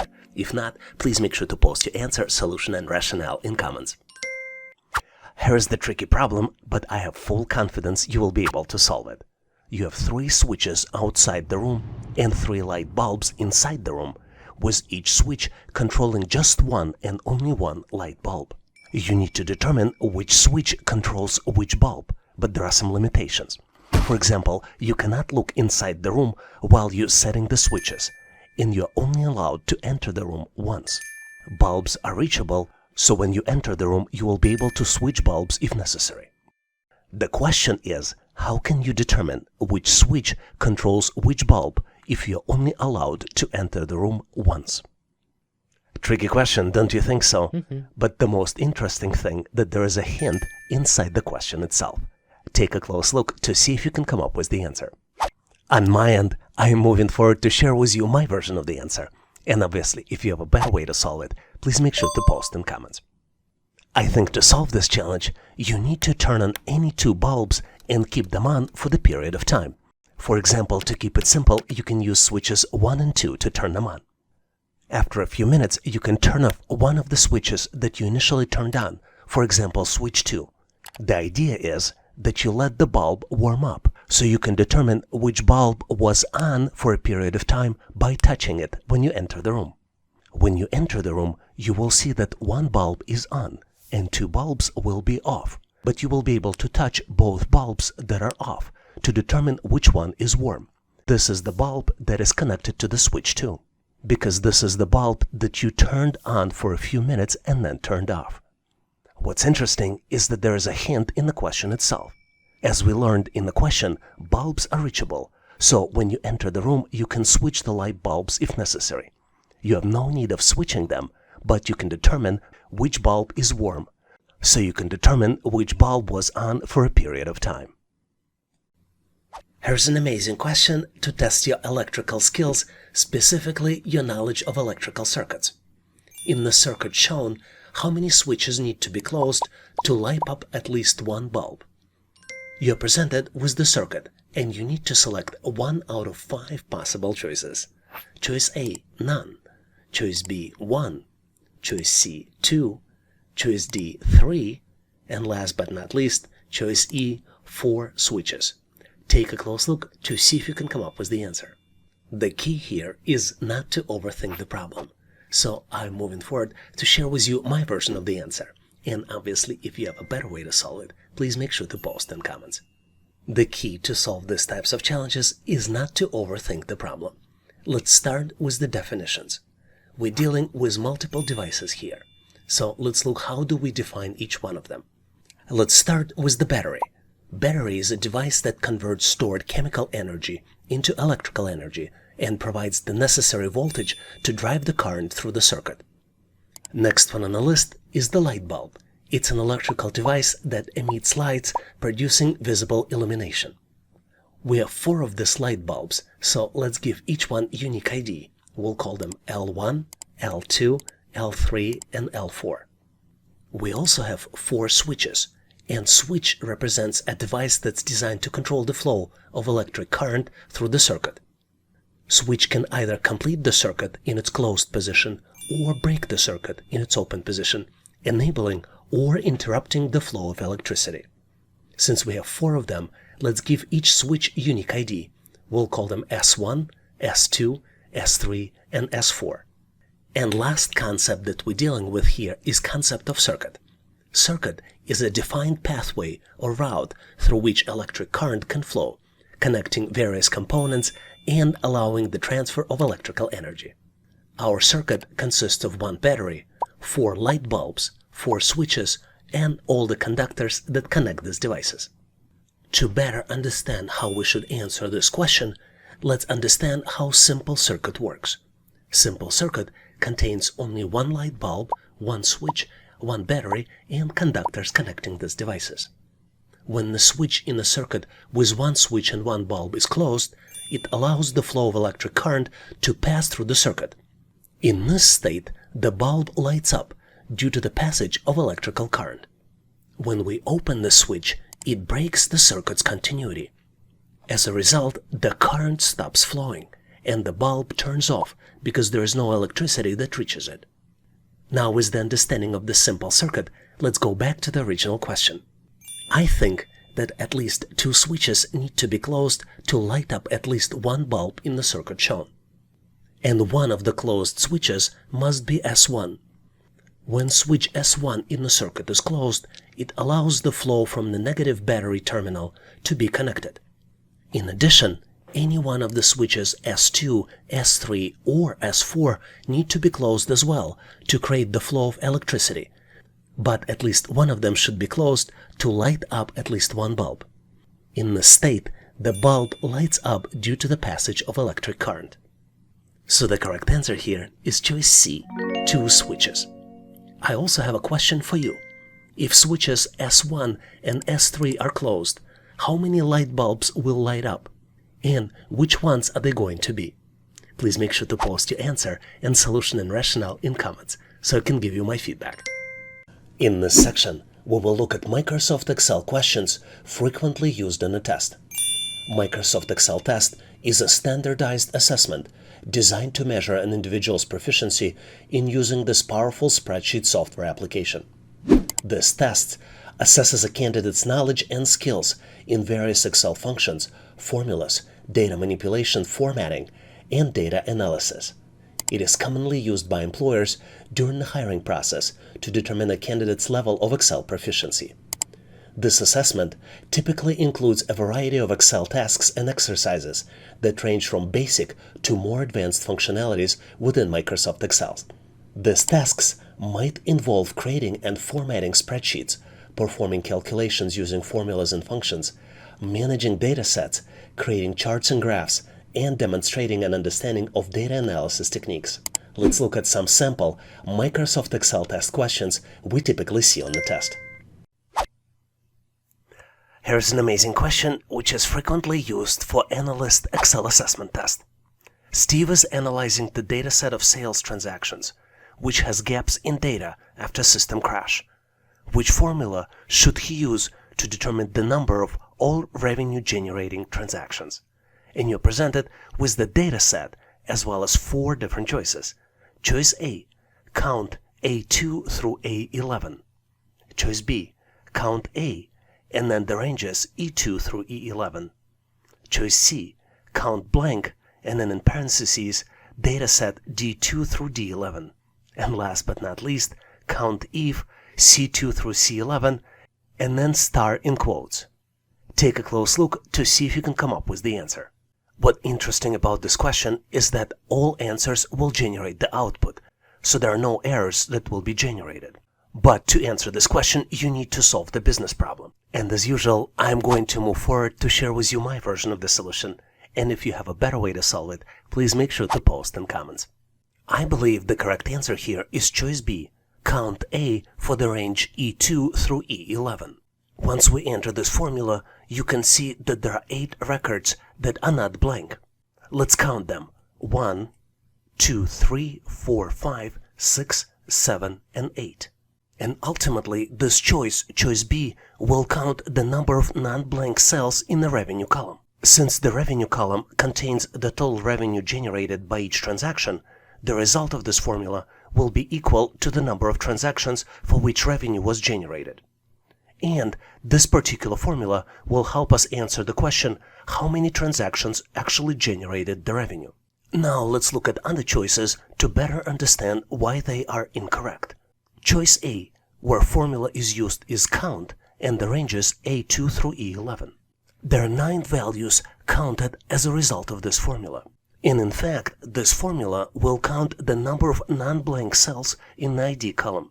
Since each transaction has a unique ID, the result of this formula will help us answer the question, how many valid transactions were there in total?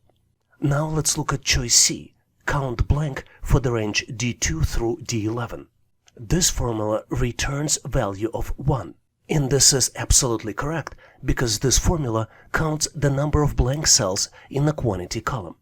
And it helps us answer the question, how many transactions had no units sold? And last but not least is choice D, count if for the range C2 through C11 with the star in quotes.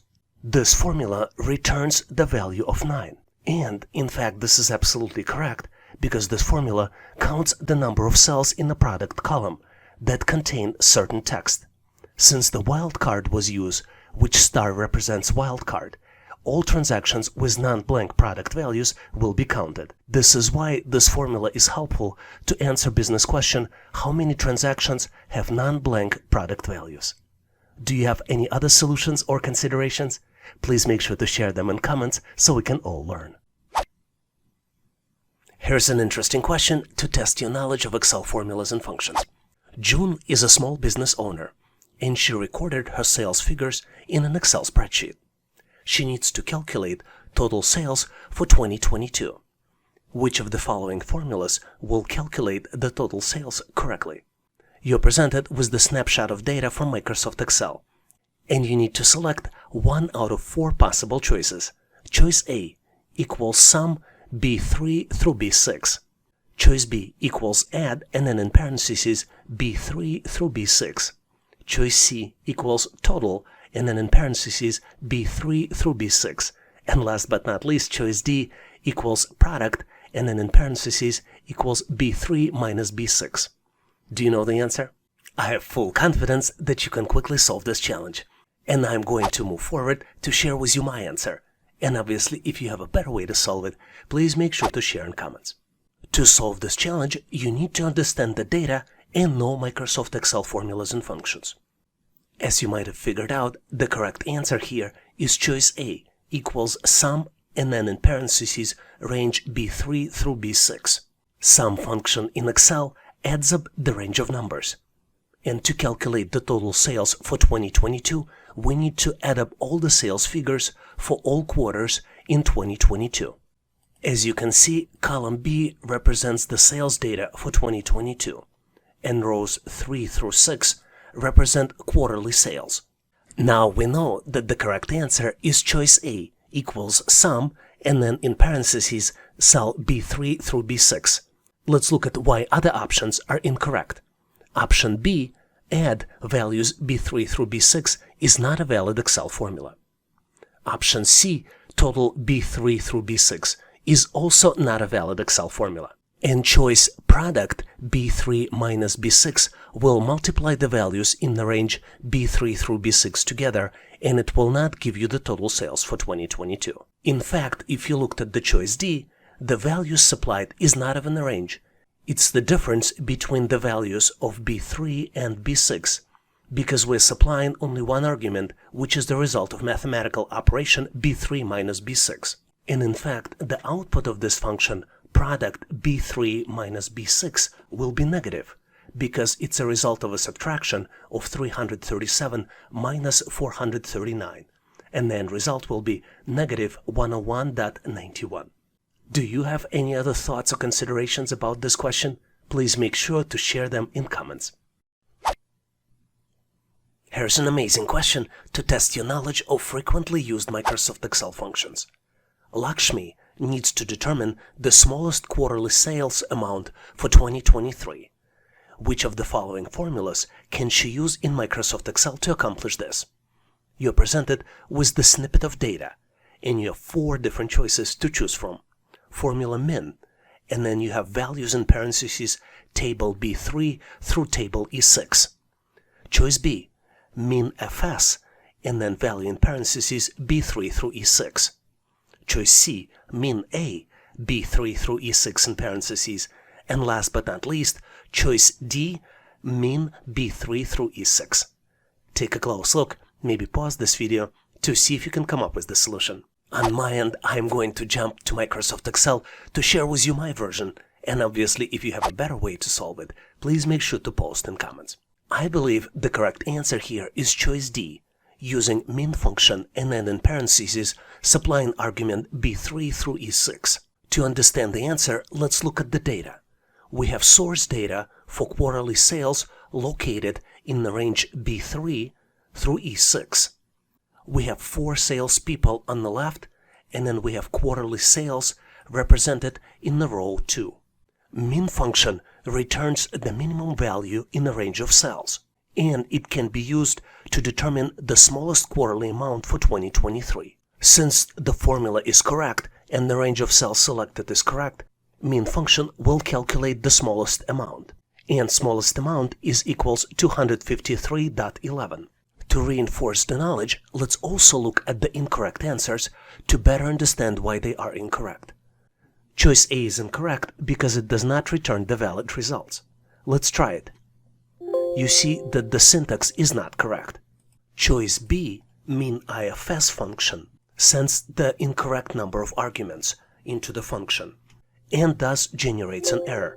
You've entered too few arguments for this function. Choice C, on the other hand, min a function, has too many arguments and doesn't return any results.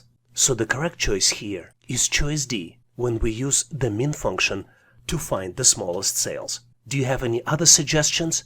Please make sure to post them in comments. Here's an interesting question to test how well you know average formula as well as its variations. Isabella is trying to calculate the average new wave sales across all the regions. Which formula should she select? You're presented with the data set as well as 4 different choices. Choice A, average formula and parameters to supply C2 through C10. Choice B, average A formula and parameters supplied are C2 through C10. Choice C, average if formula and the values are C2 through C10 and the second parameters is greater than 0. And last but not least is average if S, and then as the arguments you see the range C2 through C10, second argument is range A2 through A10, third argument is not equal to D, fourth argument B2 through B10, and the last argument is not equals to south. Take a close look to see if you can come up with the right answer. And on my end, I am going to jump to Excel to show you my version of the solution. And obviously, if you have a better way to solve it, please make sure to post in comments. As you might have guessed, the correct answer is choice A. All you need to do is type the average formula and then select the data set C2 through C10 to calculate the average sales value for all the regions. What's interesting about choice B is that technically it is also a correct answer. Average A with the range C2 through C10 will also calculate the average sales, but it includes all the values in the range, even if they have text or errors. In this case, since all values in the range are numbers, the two functions, choice A and choice B, will give you the same result. What's interesting is that option C, average if with the values C2 through C10 and second parameter greater than 0, calculates the average of all sales that are greater than 0 and gives you the same result. But it's not a recommended option because the end result may not always be the same as average of all sales. And the last choice, option D, average if S with all the parameters that we supply, calculates the average sales for all products and regions, except for the product soda and except the values in the South region. This is more specific calculation than the average of all sales and does not represent the right answer. Did this question trigger some thoughts or considerations in your mind? Please make sure to share in comments so we can all learn. And now, here's the practice question for you. In this question, I'm not going to give you the answer, but instead, I'm going to ask you to post your solution in comments so I can give you my feedback. June is a small business owner, and she recorded her sales figures in Excel spreadsheet. She needs to calculate total sales for 2022. Which of the following formulas will calculate the sales correctly? You're presented with the data set and 4 different choices. Formulas are sum, add, total, and product, and they point to the range B3 through B6. Take a close look to see if you can answer the business question. And once ready, make sure to post your answer in comments so I can give you my feedback. Thanks for participating and good luck. Here's the very interesting question to test your knowledge of rounding in Microsoft Excel. Technology startup company sent 46 members for an off-site training. At the training facility, they were organized into 7 member groups. Which Excel formula do you need to use to calculate number of teams with all members, ignoring any remainders? You're presented with 4 different choices.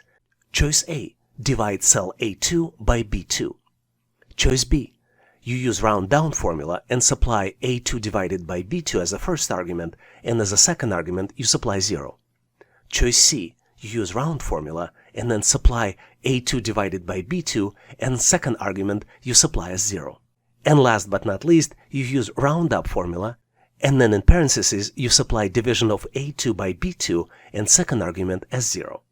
Take a close look to see if you can come up with the answer. Because on my end, I am moving forward to share with you my version of the solution.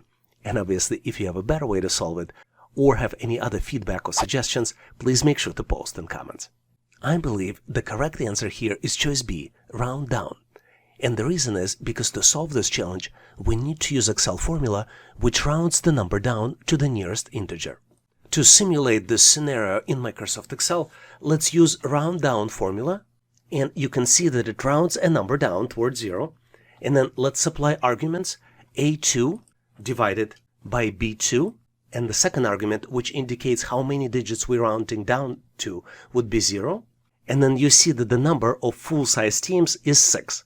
If you don't trust Excel like I do, let's confirm the calculations by dividing the cell A2 by B2 without using any formulas, and you see that the number here that was calculated is 6.5714, and the full number is 6, which meets our criteria for original question. Do you have a better solution? Please make sure your version and rationale in comments. In this section, we will look at the behavioral employment assessment questions frequently asked in a test. Behavioral questions are used by employers to evaluate a candidate's behavioral tendencies, soft skills, and decision-making abilities in specific work-related scenarios.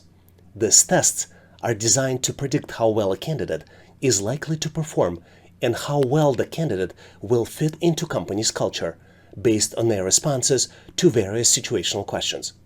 Most commonly, employers use following 3 types of questions. Number 1 is scenario-based questions. Candidates are presented with hypothetical work-related scenarios or situations.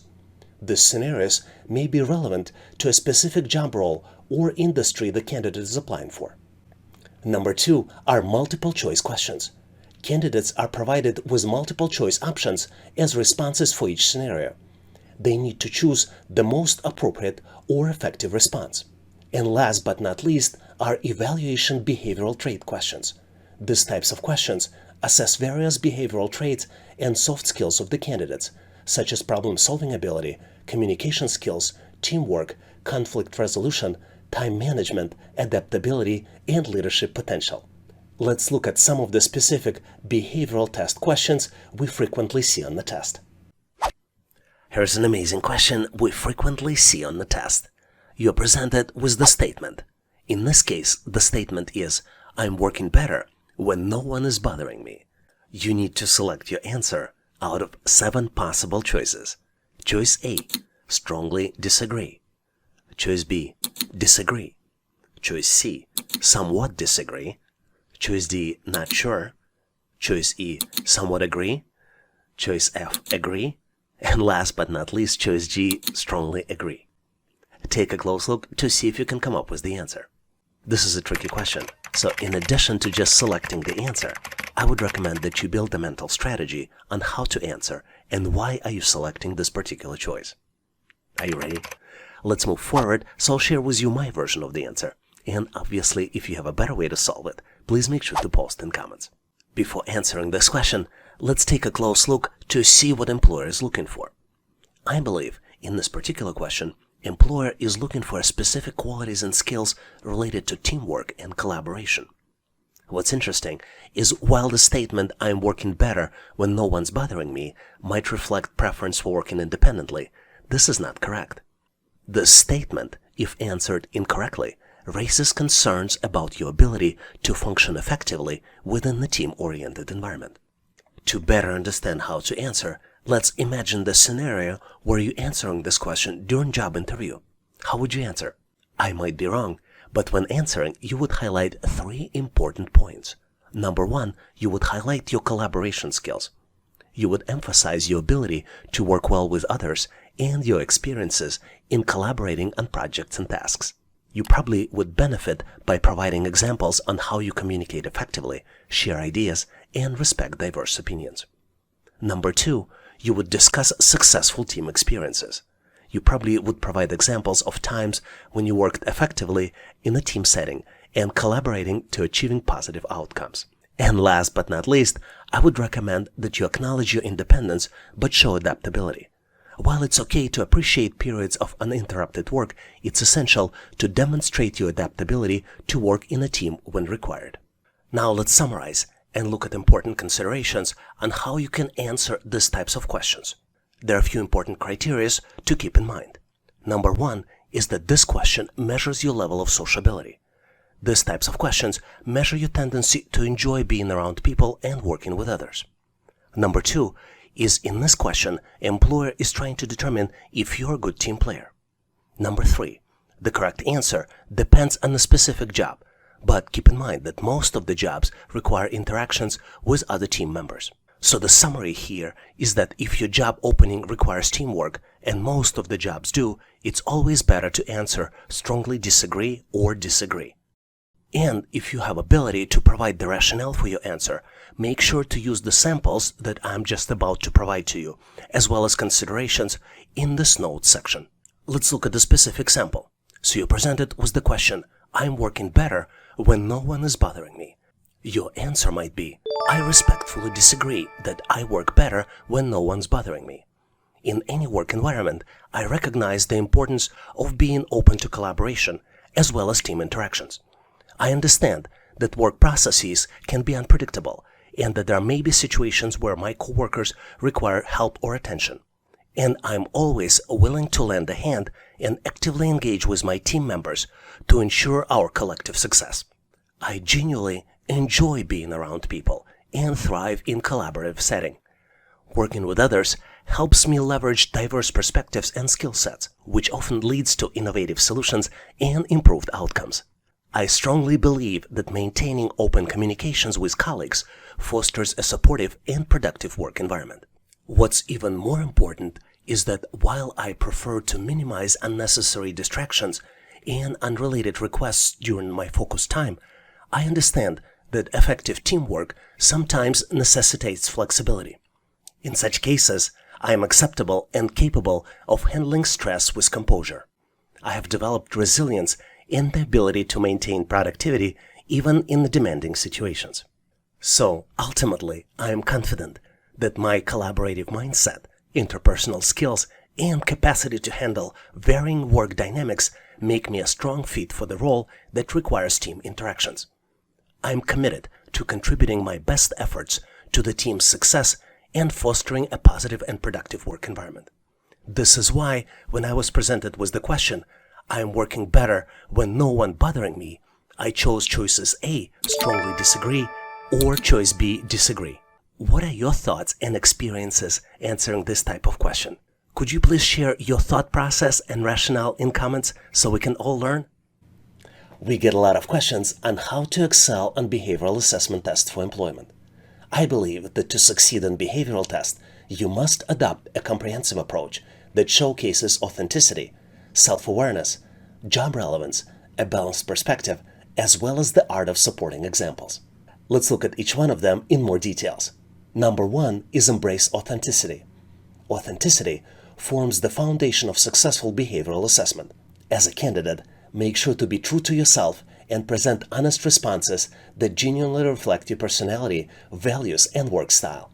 I recommend that you avoid the temptation of molding your answers to align with prospective expectations, and instead emphasize your strengths while acknowledging areas of growth. Number 2 principle is cultivate self-awareness.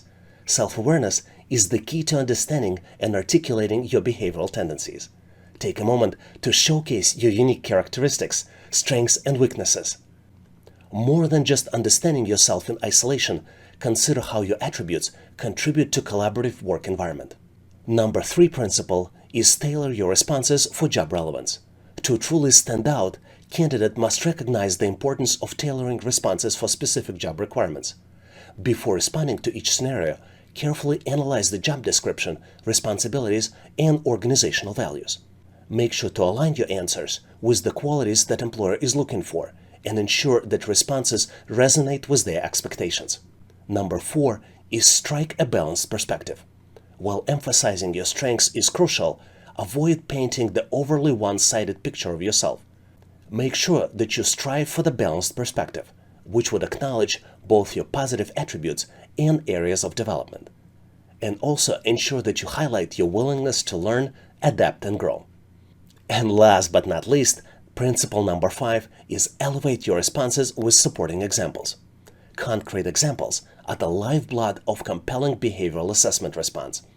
Instead of providing vague answers, back your choices with specific instances from the past experiences. Elaborate on how you successfully handled challenges, resolved conflicts, or contributed to the team accomplishments. And now, let's continue to get you ready for the assessment test. Here's an interesting question to see how well you would deal with customer service inquiries. A customer is upset because her favorite pizza is currently unavailable. What is the best way to respond? And you're presented with 4 possible choices. Choice A. Tell the customer to speak with the manager to resolve the issue. Choice B. Offer the customer an alternative pizza option. Choice C. Inform the customer that you will check if the desired pizza is in stock. And last but not least, choice D. State that handling this matter is not within your responsibility. Take a close look to see if you can come up with the answer. Are you ready? If not, please make sure to pause this video to see if you can come up with the answers, because I'm moving forward to share with you my version of the solution. And obviously, if you have a better way to resolve it, please make sure to post in comments. As you might have guessed, this question is not about picking one of the choices. This question is about fundamental customer service principles and how you use them to answer this particular question. You also want to make sure to mention all these principles when you're answering this question in person. So what are those principles? There are 4 of them. Number 1 is acknowledging the customer's disappointment. Because her favorite pizza is not available and you show empathy, this shows your understanding of her feelings. Number 2 principle is providing an immediate alternative option, which shows responsiveness and commitment to helping the customer promptly. Number 3 principle is taking responsibility for finding a solution, which exemplifies ownerships and dedication for you to help resolve customer issue.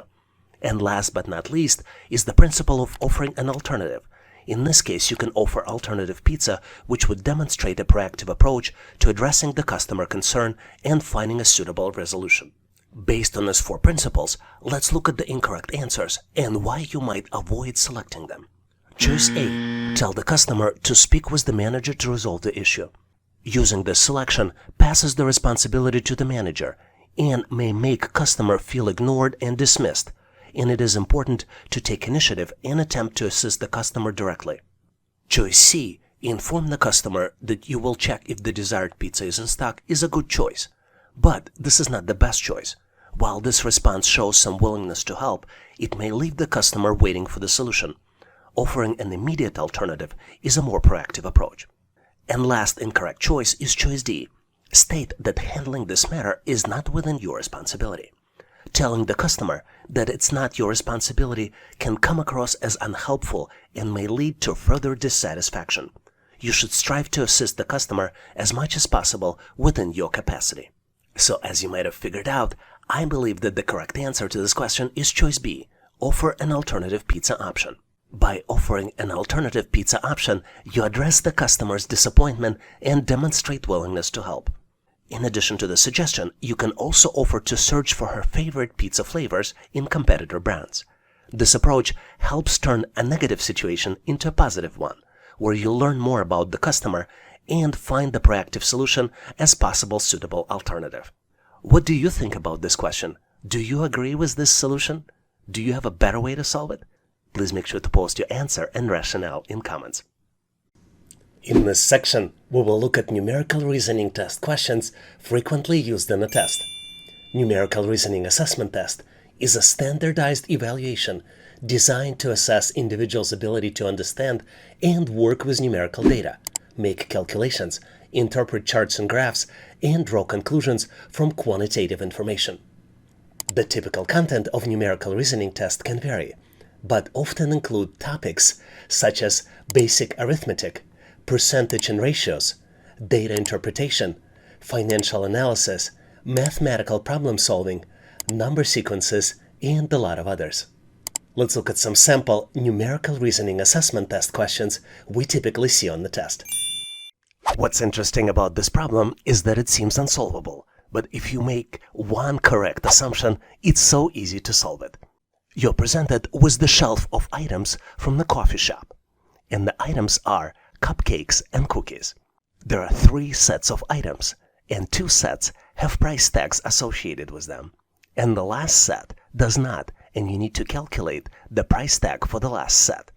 The first set consists of 1 cookie and 1 cupcake, and the price tag for the first set is $7. The second set consists of 2 cookies and 1 cupcake, and the price tag for the second set is $12.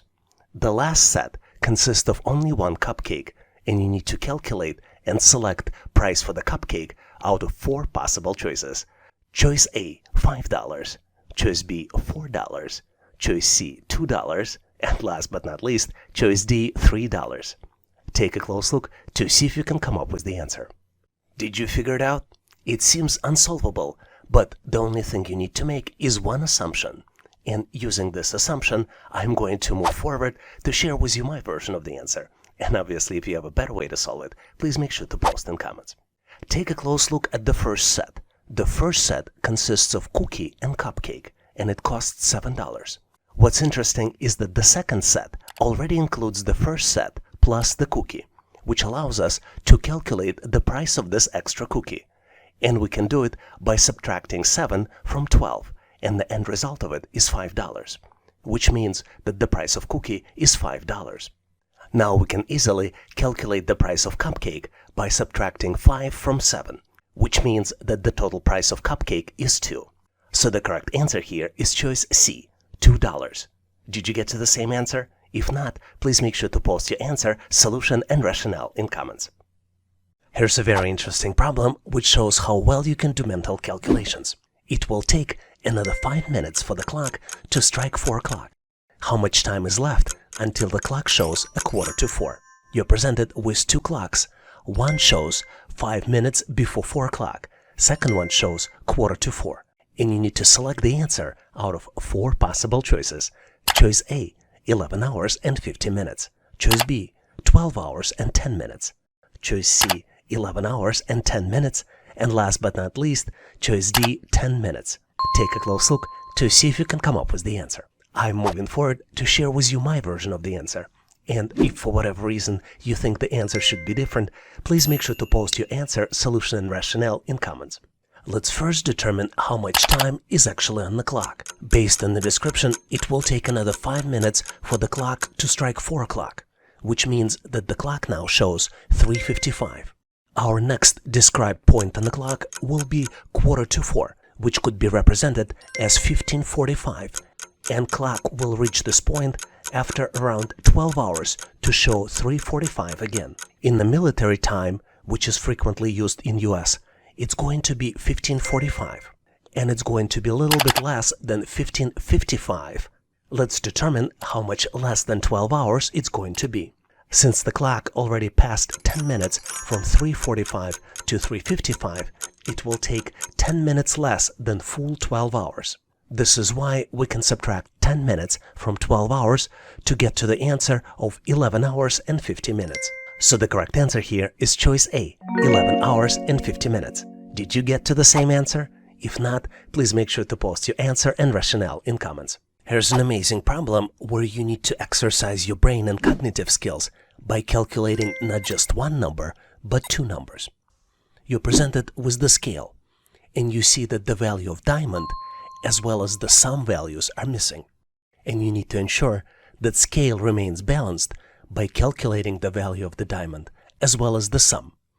And once you've done with your calculations, you need to select out of 4 possible choices. Choice A, values 18 and 96. Choice B, values 12 and 88. Choice C, values 20 and 92. And last but not least, choice D, values 19 and 94. Take a close look, maybe pause this video to see if you can complete the calculations. On my end, I am moving forward to share with you my version of the calculations. And obviously, if you have a better way to solve it, please make sure to post in comments. To solve this challenge, let's look at the picture closely to better understand what we're dealing with. We're presented with the multi-tier scale, and this scale has 4 tiers: Tier 1, Tier 2, Tier 3, and Tier 4. Scale remains in balance because values on the left side and on the right side are equal, and the values are represented by the total of numbers inside of each shape. For example, circle has number 12, hexagon has number 6, triangle has number 3, and square has number 4. Let's look closely at Tier 3 to better understand how this tier remains in balance. As I already mentioned, each tier remains in balance because the numbers are equal on both sides. So on the left of the Tier 3, we have 2 hexagons with total value of 12. On the right of the tier 3, we have hexagon, which equals number 6, plus 2 triangles, 3 plus 3. So on both sides, the total value is 12. This is why tier 3 remains in balance. Now let's look closely at the tier 2. On the left of the tier 2, we have 2 circles. Each circle has a value of 12. 2 circles would be equal 24. On the left of the tier 2, we have 2 circles with total value of 24 and the entire tier 3, which also equals 24. This what keeps tier 2 in balance. Now, knowing this logic, we can calculate the missing value on tier 4. Because tier 4 needs to remain in balance, the value of 12 plus 6 should be equal to the missing value, which means that the missing value is 18. And the total sum will be calculated as the sum of all the numbers. The sum of tier 2 and tier 3 would be 24 plus 24 plus 48 on the right side of tier 1, which would equal 96. So the correct answer here is choice A, 18 and 96. Did you get to the different answer? Please make sure to post your answer and solution in comments. Here's a very interesting question where answer is absolutely not obvious. You're presented with interestingly looking shapes. On top of the shape is triangle. On the bottom left and on the bottom right, there are squares. There are numbers inside the triangle, and there are also numbers inside the squares. Let's take a close look. The first object has number 5 inside the triangle, and number 3 in the left square, and number 17 in the right square. Second object has number 4 inside the triangle, and numbers 5 and 22 inside the squares. The third object has number 3 inside the square, and numbers 8 and 26 inside the squares. The fourth object has number 2 inside of the triangle, number 7 in the left square, and then comes the missing number inside the right square. And did I mention that all objects are of different colors? If we go from left to right, we start with red on the left, next goes light blue, yellow, and then darker blue. And obviously you're the one who needs to make sense out of it and calculate the missing number. Once calculated, select the final answer out of 4 possible choices. Choice A, 14. Choice B, 25. Choice C, 16. And last but not least, choice D, 20. Take a close look to see if you can come up with the solution. Are you ready? Because on my end, I am moving forward to share with you my version of the answer. And obviously, if you have a better way to solve it, please make sure to post in comments. If you're a frequent visitor to this channel, or even better if you're a subscriber, you probably know that the key to solving these types of challenges is to understand the pattern. And the pattern here is that the number in the right square is calculated. And it's calculated by multiplying the number inside of the triangle onto the left square number. And on top of this multiplication, you also add 2 to the end result of the calculation. Let's look at the example. If we multiply 5 by 3 in the first object, the end result of this calculation would be 15. Then we add 2 to 15, and that's how we get to the number in the right square, which is 17. Let's look at the second example. 4 multiplied by 5 equals 20, plus 2 equals 22. Now let's move to the third object. 3 multiplied by 8 is 24, plus 2 equals 26. And now comes the missing number. To calculate it, we need to multiply 2 by 7, which would be equal to 14. And then add 2, and end result of this would be 16. So the correct answer here is choice C, 16. Did you get to the same answer? If not, please make sure to post your answer and solution in comments. Here's a very interesting question where you need to calculate the missing number. You're presented with 4 circles. Each circle is of a different color. The first circle has number 1 inside of it. Second circle has number 2. Third circle has number 5 inside, and last circle has the missing number represented by the question mark. You need to calculate and select final answer out of 4 possible choices. Choice A, 24. Choice B, 26. Choice C, 16. And last but not least, choice D, 20. Take a close look to see if you can calculate the final answer. Are you ready? I hope you found the answer because it's so easy to calculate. Let's move forward so I can share with you my version of the solution. And obviously, if you have a better way to solve it, please make sure to post in comments. I keep repeating myself when I say that finding pattern is the key to solve this challenge. And the pattern here is that the next number is calculated as a square value of the previous number plus 1. Let's look at the example. The first number is given, which is 1. Second number is calculated as 1 square plus 1 and equals 2. The third number is calculated as 2 square plus 1 and equals 5, which means that the missing number is calculated as 5 square, which would be equal to 25, plus 1, which would be equal to 26. So the correct answer here is choice B, 26. Did you get to the same answer? If not, please make sure to post your answer and rationale in comments. Here's the challenging problem by solving which you will boost your cognitive abilities. You're presented with 5 hints, and using these hints, you need to unlock the code and open the lock. The hints are: in the digits 248, only 1 digit is correct and well placed. In the digits 845, 2 digits are correct but not correctly placed. In the digits 461, only 1 digit is correct and it is correctly placed. In the digits 592, only 1 digit is correct and it is well placed. And last but not least, hint that in the digits 904, none of the digits are correct. To open the lock, you need to process all the hints and select 1 out of 4 possible choices. Choice A, 518. Choice B, 485. Choice C, 418. And last but not least, choice D, 568. Take a close look to see if you can come up with the answer. I'm pretty sure you're done solving it by now, so I'm moving forward to share with you my version of the answer and solution. And if you have a better way to solve it, please make sure to post in comments. As you might have guessed, you solve this problem through elimination. And I'm going to start with the hint number 5, because it's the most helpful of all. Once we've learned that in combination 904 none of the digits are correct, we can eliminate 2 possible answers. We can eliminate both choices B and C, because both of them have digit 4, which is an incorrect digit. Let's continue elimination to get to the correct answer. If we look through the remaining 4 hints, we learn that in hint 1, where digits are 2, 4, 8, only 1 digit is correctly placed, which is digit 8. In hint 2, 2 digits are correct, but they're not correctly placed, and they're digits 8 and 5. In hint 3, only 1 digit 6 is correct and it is correctly placed.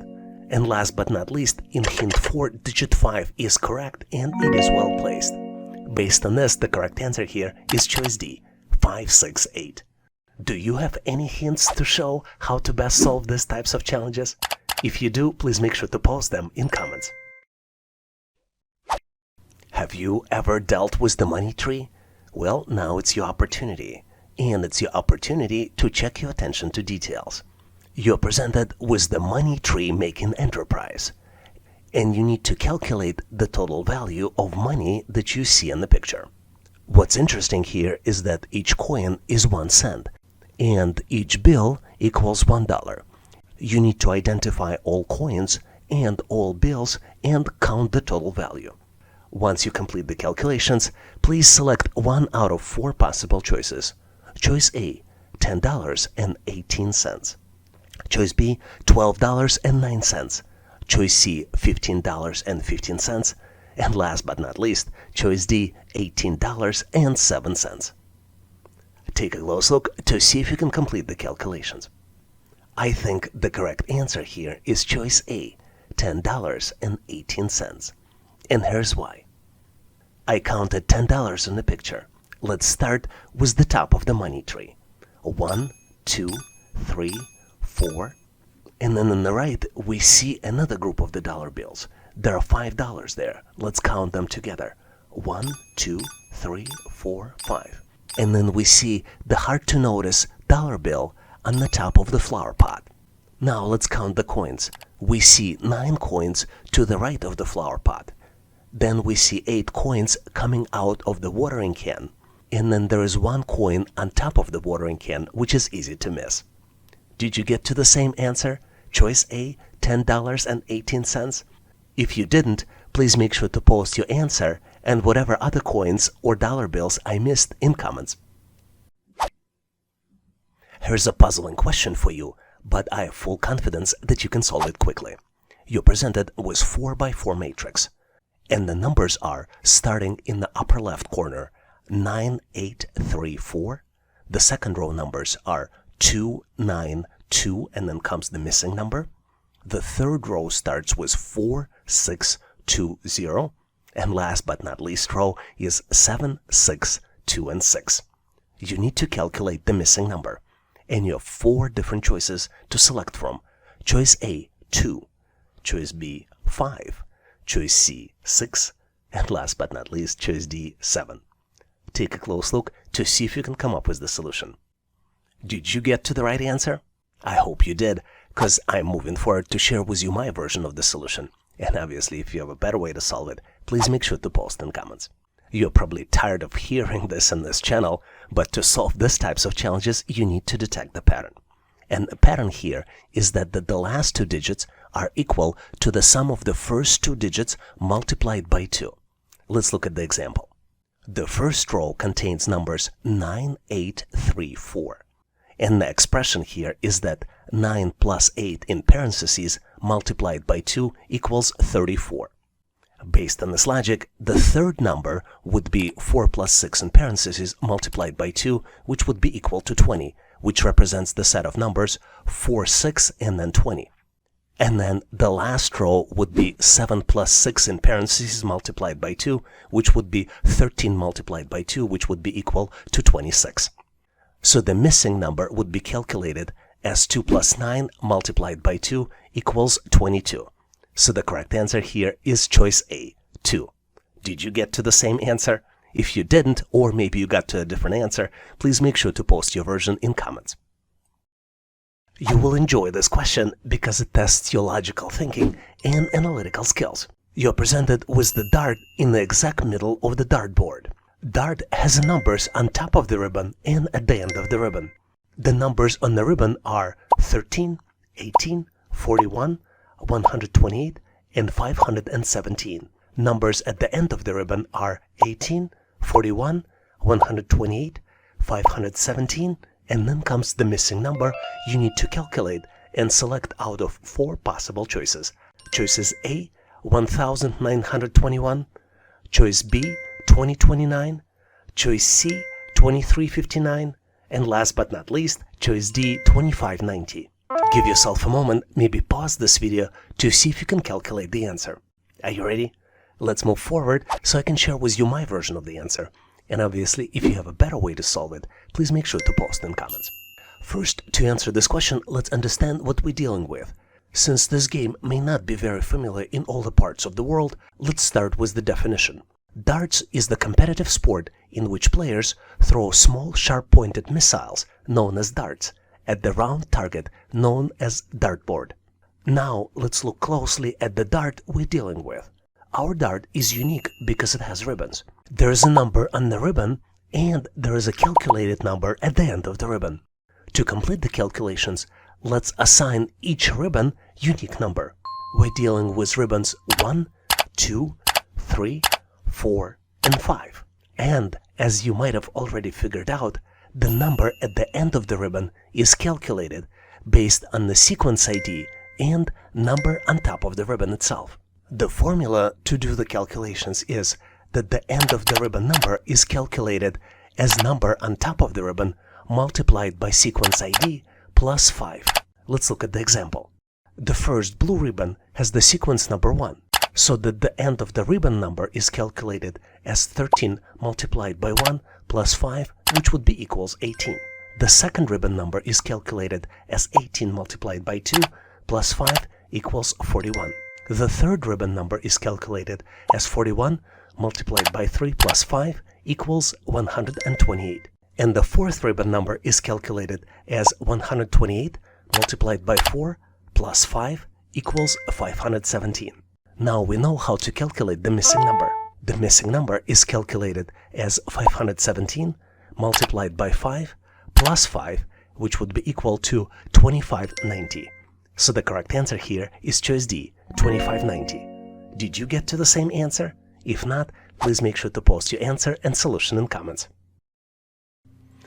In this section, we will look at the work simulation test, which is used to evaluate candidates' ability to perform tasks and skills required for the job. The questions on this type of test typically involve simulated scenarios and tasks that are similar to what the candidate would encounter on the job, such as data analysis, customer service, and problem solving. Let's look at some sample work simulation assessment test questions to get you ready.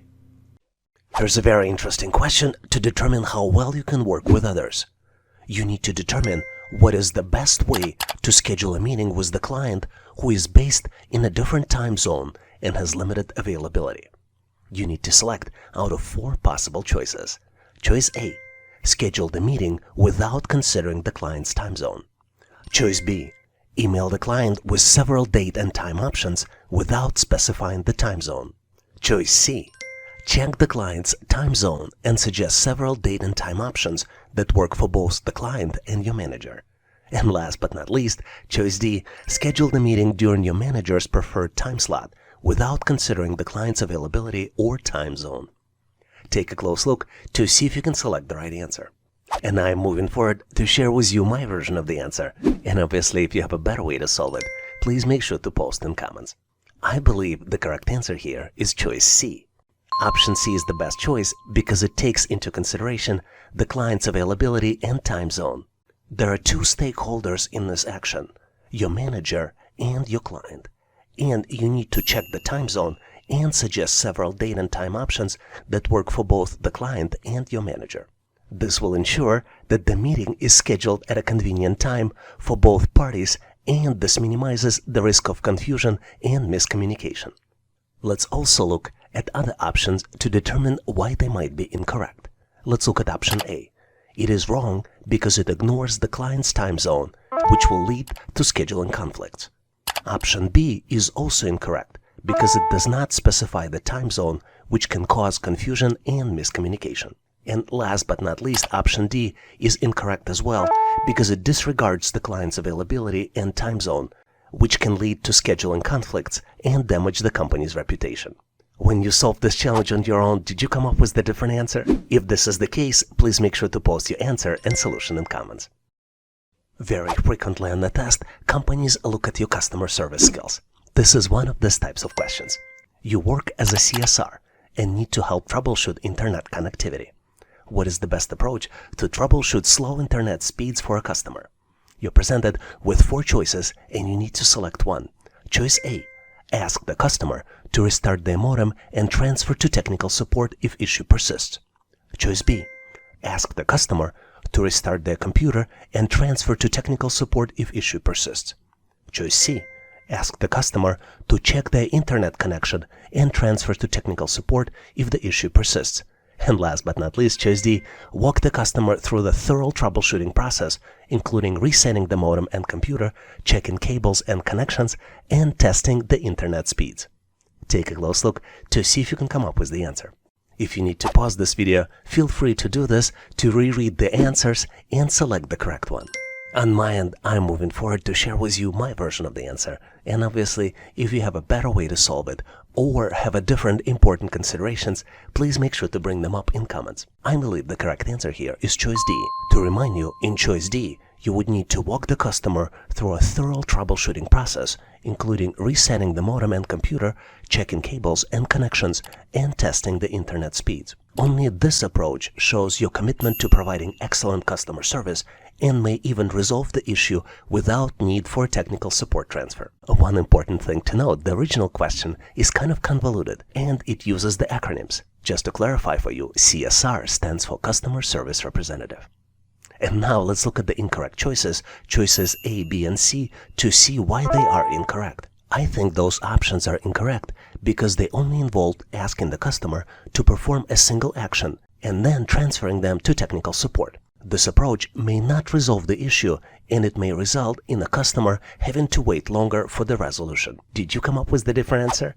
If you did, please make sure to post your answer, considerations, and thought process in comments. Here's a very interesting question on how to provide recommendation to your manager for the new product line. Your manager wants you to provide a recommendation on whether to continue investing in the new product line based on your analysis of the sales data.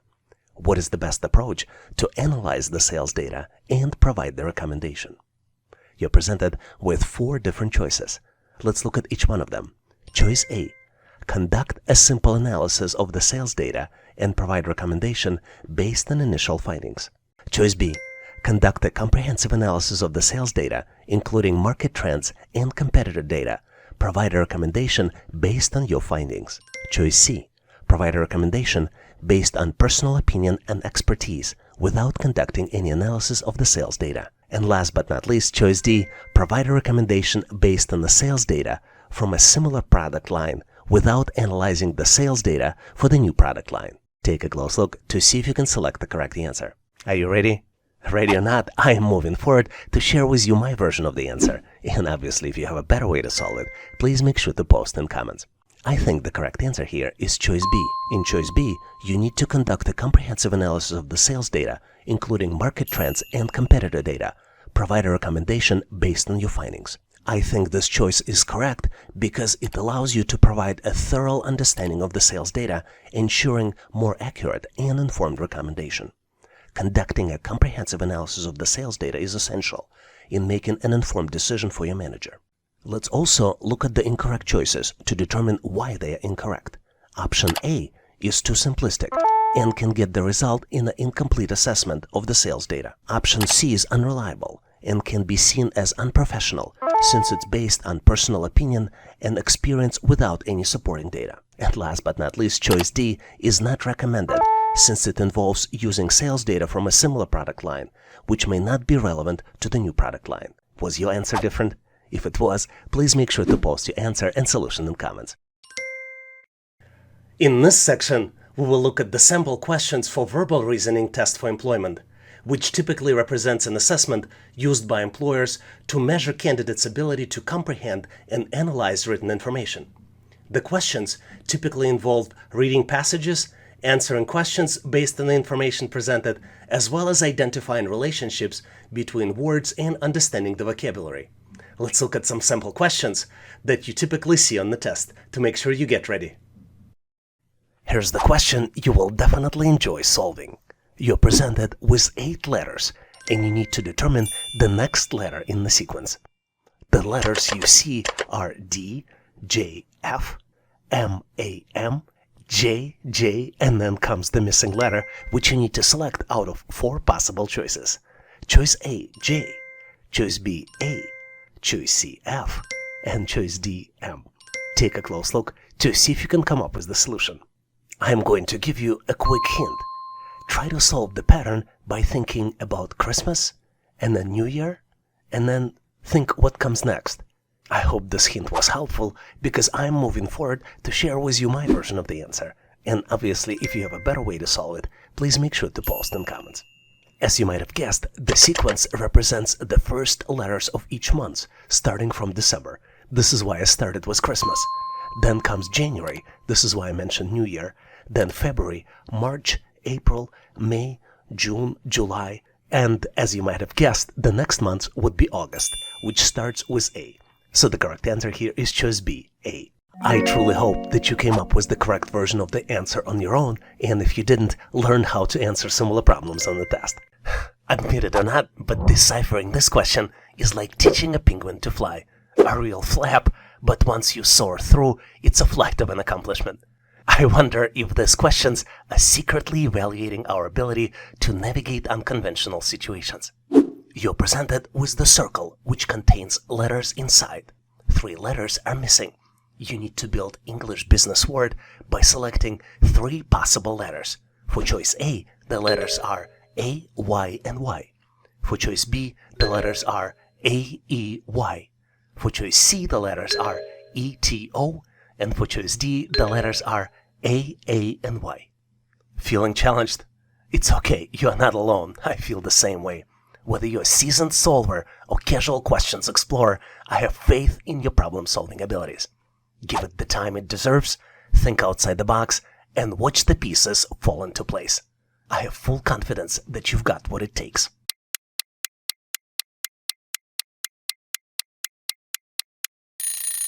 Are you ready with your solution? Still not ready? Let me give you a hint. This word represents a comprehensive plan that outlines organizations' long-term goals and objectives, along with actions and tactics required to achieve them. I am pretty sure you've got this now. The word is strategy. Strategy involves making decisions how to allocate resources such as people, capital, and time to gain a competitive advantage in the market. So the missing letters are A, E, and Y, and the correct choice here is B. With this question, it's pretty clear that explaining data analytics to your grandma is like decoding a complex algorithm with a punchline. The interpretation might be fuzzy, but the laughter is always in the regression. You're presented with 4 words, and you need to determine the one that is misspelled. The words are choice A, concatenation, choice B, normalization, choice C, aggregation, and last but not least, choice D, duplication. Feel that you stumbled upon a tough task? Well, it's not one of those your grandma questions. I can tell you this, it's a serious data analytics business, but you are not alone in this journey.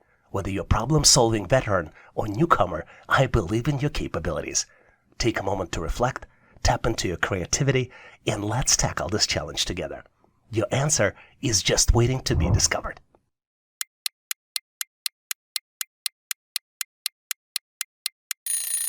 Are you ready with your answer? Let's move forward so we can sync up the solutions. To be able to best answer this question, let's understand the meaning of each word.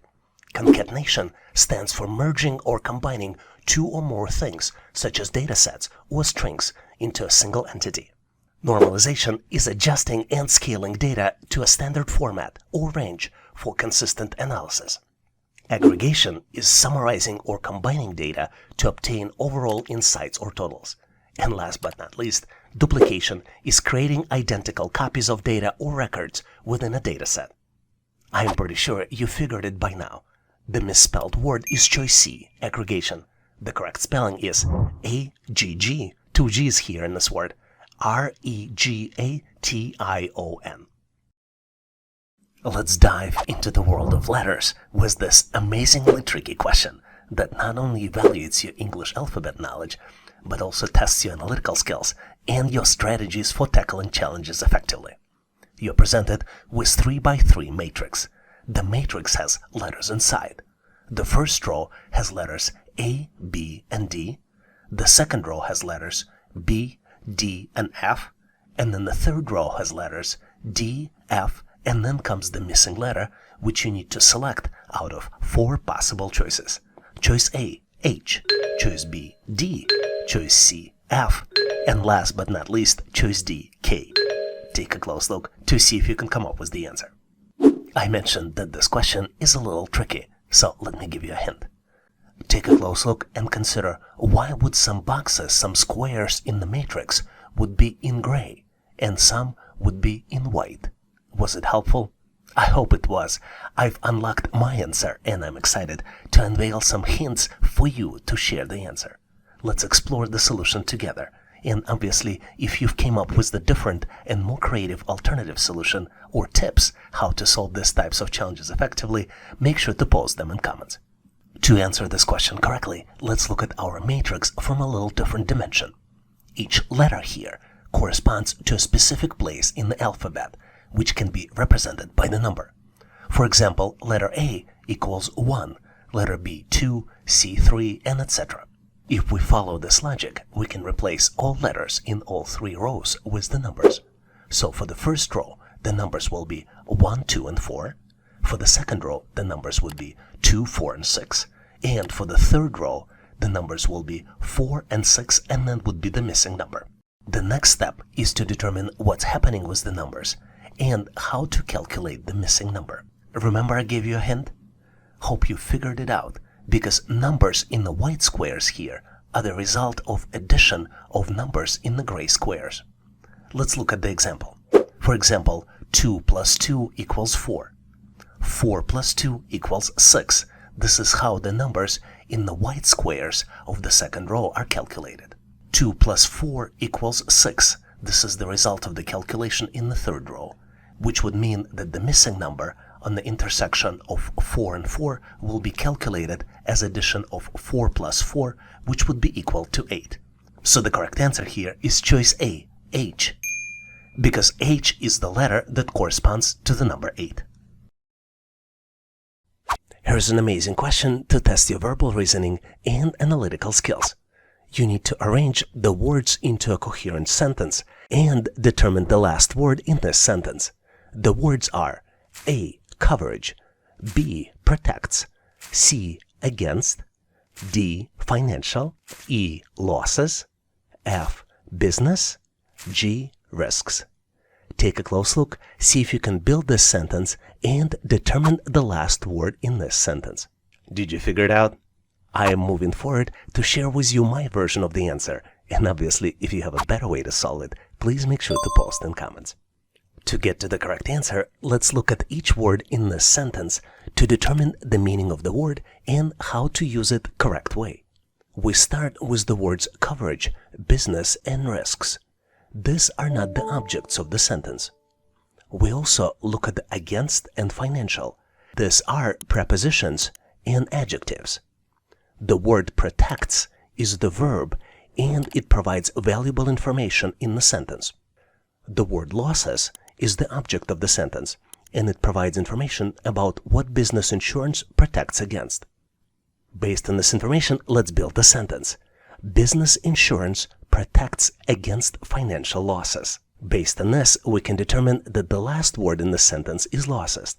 And this is the object of the sentence, and it also provides a specific type of protection. So I believe the correct answer here is choice E, losses. Did you get to the same answer? If not, please make sure to post your answer and solution in comments. Here's an amazing question which tests your logical reasoning and verbal reasoning skills. You're presented with 3 verbal statements, and you need to determine if the final statement is true. The first statement is, most small businesses are family-owned. The second statement is, most family-owned businesses are profitable. And the last statement, most small businesses are profitable. Is this statement true? You need to select out of 3 possible choices. Choice A, yes. Choice B, no. And last but not least, choice C is uncertain. Take a close look to see if you can come up with the solution. Are you ready? Because on my end, I'm moving forward to share with you my version of the answer. And obviously, if you have a better way to solve it, please make sure to post in comments. I believe the correct answer here is A, yes, which means that most small businesses are profitable, and this is the accurate statement. Which means that the statement, most small businesses are profitable, is true. Let me explain you why. If most small businesses are family-owned, and most family-owned businesses are profitable, then it stands to reason that most small businesses are also profitable. What's interesting to note about this question is that answer C, uncertain, might also be accurate, and some test systems might be configured to accept it as the accurate answer. And the main reason is that the relationship between the statements are unclear, or if there's insufficient information to make logical conclusions, you can answer uncertain. Was your answer different? Please make sure to post your answer and solution in comments. I love this question because the answer represents such a powerful business concept. You're presented with 10 letters, and you need to build English business word by using each letter only once. The letters are N, I-N, A-V-O, and I-T-O. Take a close look to see if you can come up with the solution. I am going to give you a quick hint. The word refers to the process of introducing new ideas, products, services, or processes that add value to society, the economy, or organizations. Did you figure it out? I hope the hint was helpful because I'm moving forward to share with you my version of the answer. And if you have a better way to solve it, as usual, please make sure to post in comments. My answer is innovation, and the word is spelled as I-N-N-O-V-A-T-I-O-N.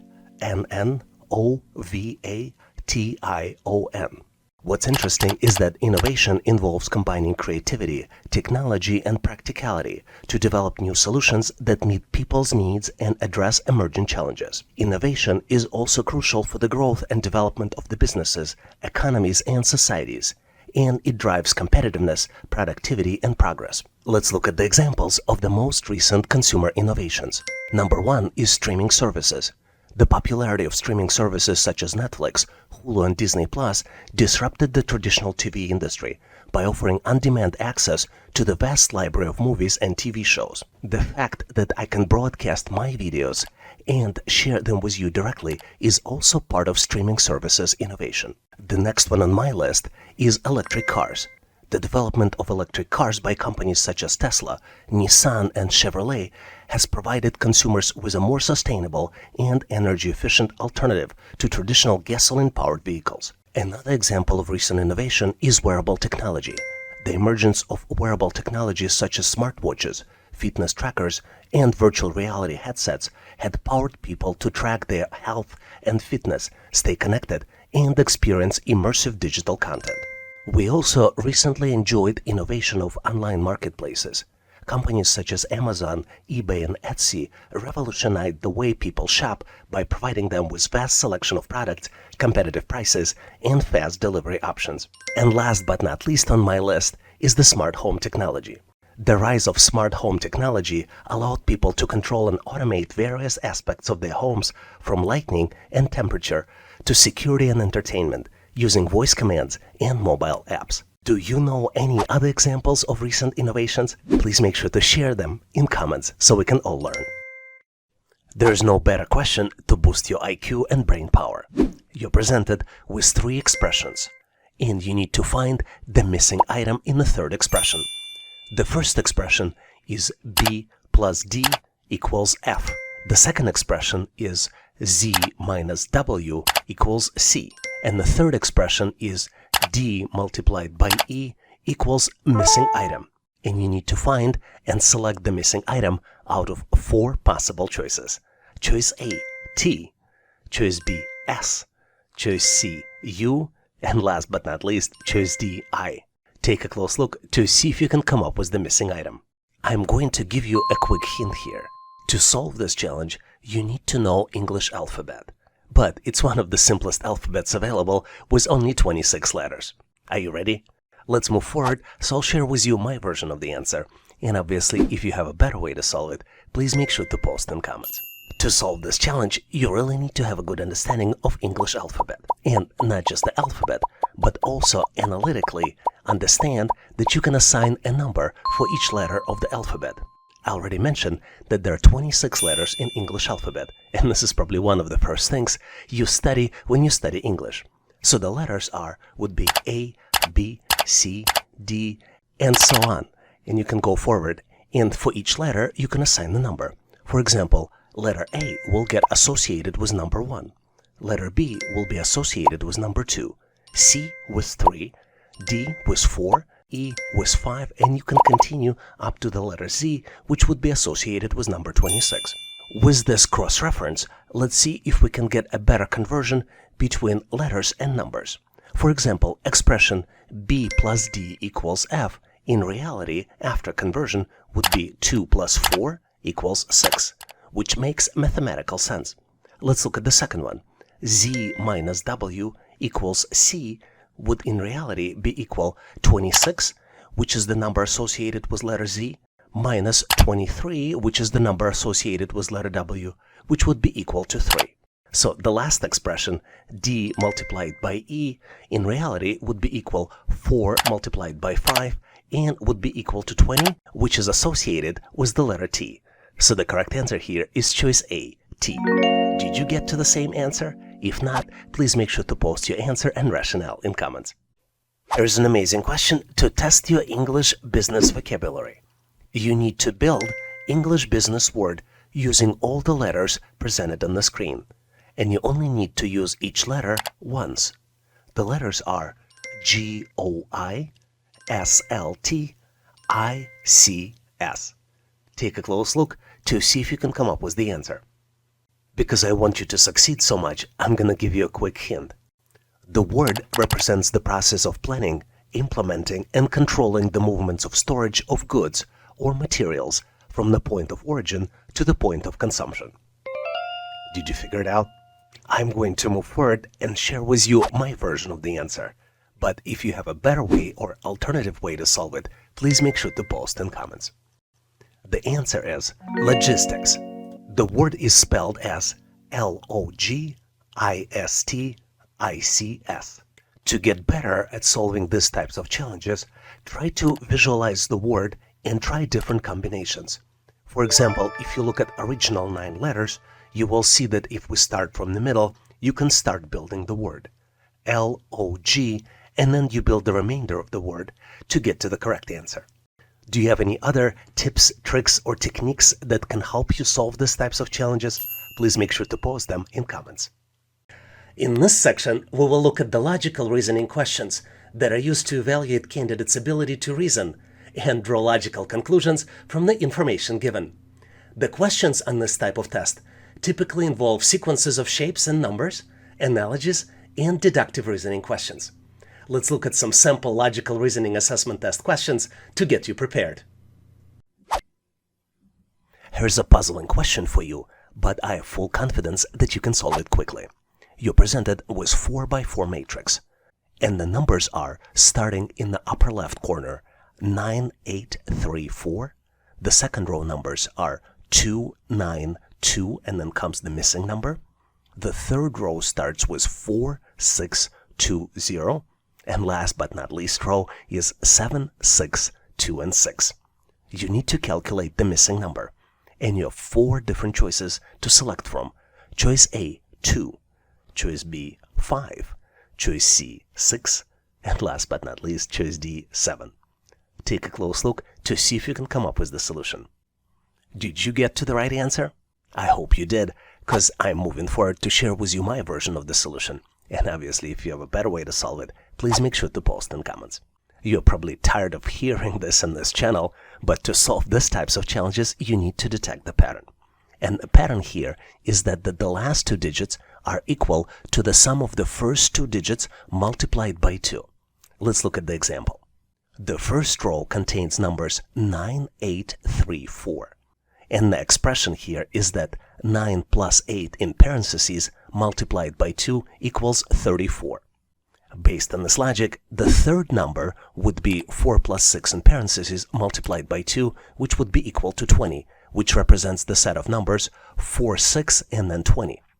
And then the last row would be 7 plus 6 in parentheses multiplied by 2, which would be 13 multiplied by 2, which would be equal to 26. So the missing number would be calculated as 2 plus 9 multiplied by 2 equals 22. So the correct answer here is choice A, 2. Did you get to the same answer? If you didn't, or maybe you got to a different answer, please make sure to post your version in comments.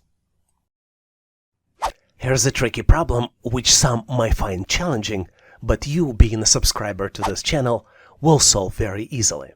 You're presented with 3 expressions. Each expression is of a different color. And one of the items in the third expression, which represented by the blue color, is missing. You need to select the missing item, which is currently question mark, out of 4 possible choices. Choices A, B, C, and D. Take a close look to see if you can come up with the answer. Consider pausing this video to see if you need more time to find the solution. On my end, I'm moving forward to share with you my version of the answer. And obviously, if you have a better way to solve it, please make sure to post in comments. To solve any challenge, the key is to find the pattern. And this question is no exception. The pattern here is rather unusual, but it still exists. And the pattern here is that there are 3 core shapes represented by objects in the first column. The core objects here are arrow pointing up, star, and the circle. And all remaining objects are just the variations which is created by merging core objects into another object. Let me demonstrate by starting with the red sequence. Red sequence is created by starting with arrow, merging arrow with the star, and then merging the result with the circle. Yellow expression is created by starting with the star, merging it with the circle, and then merging the result with the arrow. And last but not least, blue sequence starts with the circle, completes the merger with the star, and then missing item can be created by doing another merger with the arrow. As you might have noticed, the objects here presented as expressions instead of being a sequence. There's no other reason to do it than just to confuse you. Did you get to the same answer? If not, please post your ideas, solution, and rationale in comments. I love this challenge because it tests your analytical skills and spatial reasoning skills so well. You need to find the resulting shape after the transformations. You're presented with the square that consists of different triangles of a different color. And you need to turn the original shape 90-degree clockwise 3 times. You have 4 different choices to select the shape after the transformations. Choice A, B, C, and D. Take a close look to see if you can calculate the final solution. Did you figure it out? Because I am moving forward to share with you my version and my way of solving it. And obviously, if you have a better way to solve it, please make sure to post in comments. To solve this challenge, you need to mentally turn the original shape 90 degrees 3 times. This is not easy to do because our brain is not really designed for this. But if we take one of the triangles and try to follow this triangle by turning the original square, this task might be much easier to accomplish. The caveat here is that we need to select triangles that are not symmetrical on both sides. For example, red triangles are symmetrical. You see red triangles on the left and red triangles on the right. And if we try to follow it, it would be extremely hard to detect where the red triangle will end up. But if we take green triangles, any one of them, or yellow triangles, they're much easier to follow. So let's do the turning. Let's take the original square and I am going to follow the green triangle on the left. Let's do the first turn 90 degrees. You see that the green triangle ended up on the top. Let's do another turn. We follow the same green triangle and now it's on the right side. And the last 90-degree turn, our green triangle ended up at the bottom. So the correct choice here is choice A, where green triangle ended up on the bottom. Do you have a better way to solve it? Or maybe did you come up with a different solution? Please make sure to post your thoughts and rationale in comments. Here's a very interesting question which might make you think, but hopefully you will get it very quickly. If 5 people can sew 5 shirts in 5 minutes, how long will it take for 100 people to sew 100 shirts? You're presented with 4 different choices. Choice A, 500 minutes. Choice B, 100 minutes. Choice C, 5 minutes. And last but not least, choice D, 60 minutes. Take a close look, maybe pause this video to see if you can get to the right answer. And on my end, I'm moving forward to share with you my version of the answer. And obviously, if you have a better way to solve it, please make sure to post in comments. Here's the trick. If 5 people can sew 5 shirts in 5 minutes, we can say that one person can sew a shirt in 5 minutes. Now, if 100 people work together, their combined productivity will be 100 that of one person. Because we can scale up so easily in this production, it will take 100 people 5 minutes to sew 100 shirts. So the correct answer here is choice C, 5 minutes. Did you get to the same answer? If you didn't, please make sure to share your answer and rationale in comments. I love this question because it is used very frequently to test your analytical skills and business math skills. You're presented with 3 expressions. The first expression is candy multiplied by sun equals 15. Second expression is candy plus 4 equals 9. And third and last expression is 12 equals sun multiplied by question mark. And you need to find this question mark and select out of 4 possible choices. Choice A, 2. Choice B, 3. Choice C, 4. And choice D, 5. Take a close look, maybe pause this video to see if you can come up with the solution.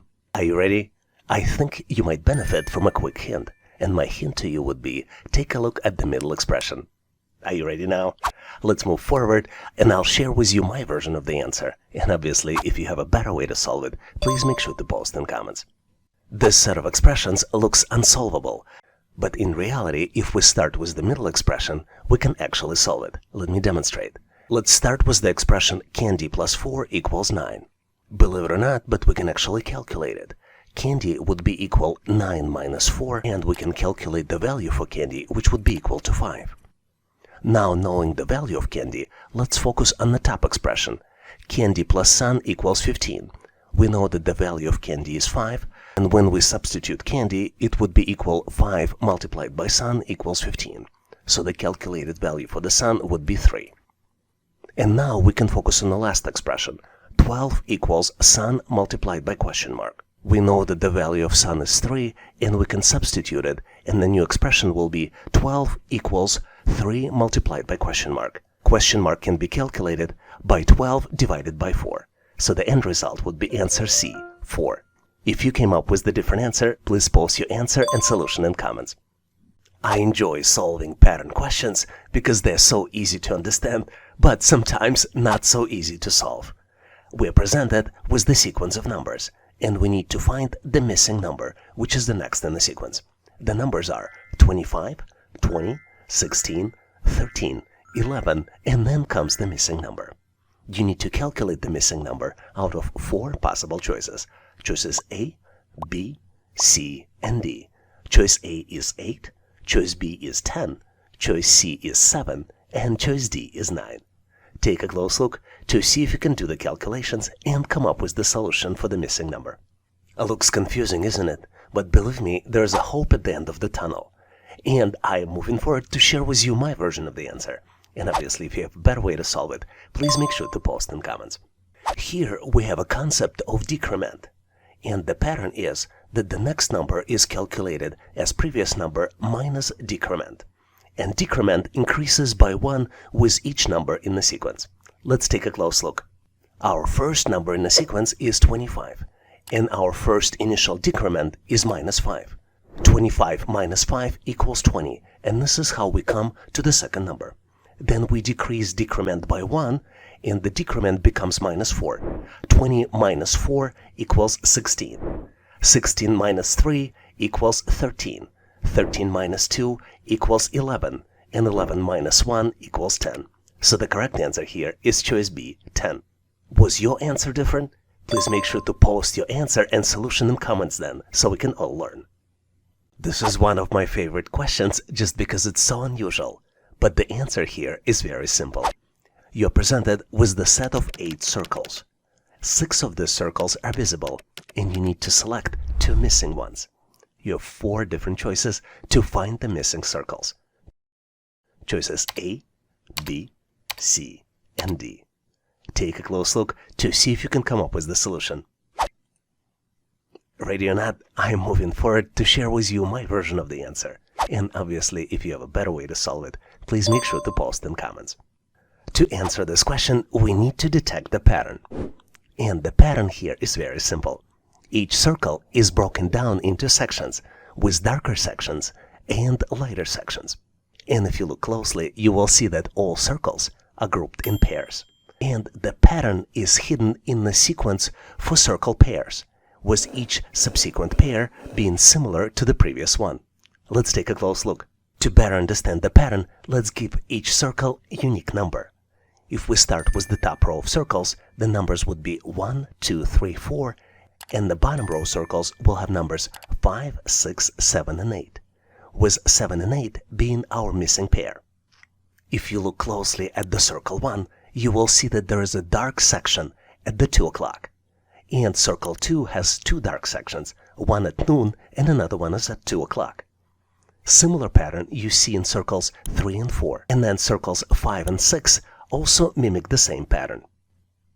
Looking at possible answers, you see the choices A, B, C do not meet this pattern, and the only right answer that fits the pattern is choice D. Hopefully you've got to the same conclusion, and if you didn't, please make sure to post your answer and solution in comments. Here's the very interesting drum problem, which I have full confidence that you will solve very quickly. You're presented with 3 drums, and the next drum in the sequence is missing. You need to select the next drum out of 4 possible choices. Choices A, B, C, and D. Take a close look to see if you can come up with the answer. Did you figure it out? You would be surprised how simple the answer is. And that's why I'm moving forward to share with you my version of the solution. And obviously, if you have a better way to solve it, please make sure to post in comments. To solve this challenge, we need to understand the pattern, and the pattern will help us get to the correct solution. Even though drums and drumsticks look similar, this is not the case. If you look closely, you will see that only drumsticks are the same, but drums are different because they have dotted designs on each drum. Let me assign a unique number to each drum in the sequence. We will reference these drums as 1, 2, 3, and then the missing drum we will reference as number 4. Let's look closely at drum number 1. On the top of the drum 1, dotted pattern consists only of the white dots, but as it continues, you see different colors. Let's follow these colors. We have white, yellow, blue, pink, purple, and green. If we go to drum number 2, you see that the dotted pattern shifts as it goes from left to right, and then this pattern restarts. For example, the last dot in the drum 1 is green, but then in drum 2, this green dot restarts the pattern.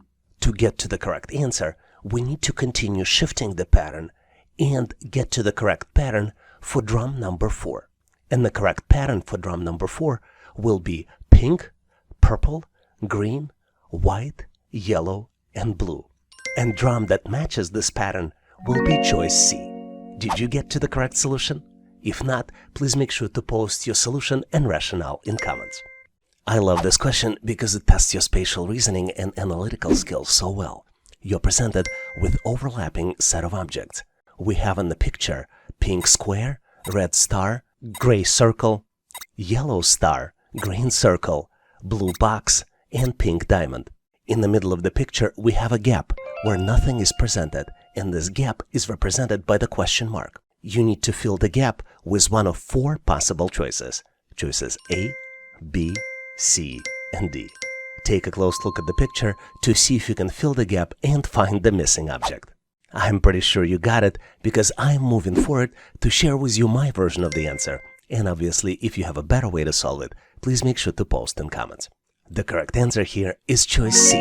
Let's confirm and verify it by moving this choice to fill the gap. To solve these types of challenges, you need to mentally build the object in your head by continuing to visualize in your head one of the existing objects in the picture. I used green circle. It is very obvious which choice would continue the green circle. But you can also use yellow star, blue square, or pink square. Do you know any other ways how to solve these problems? Please make sure to post your ideas on how to better solve them in comments. Here's the very interesting question, which is frequently used to test your analytical reasoning and spatial reasoning. You're presented with the set of objects, and you need to find the missing item.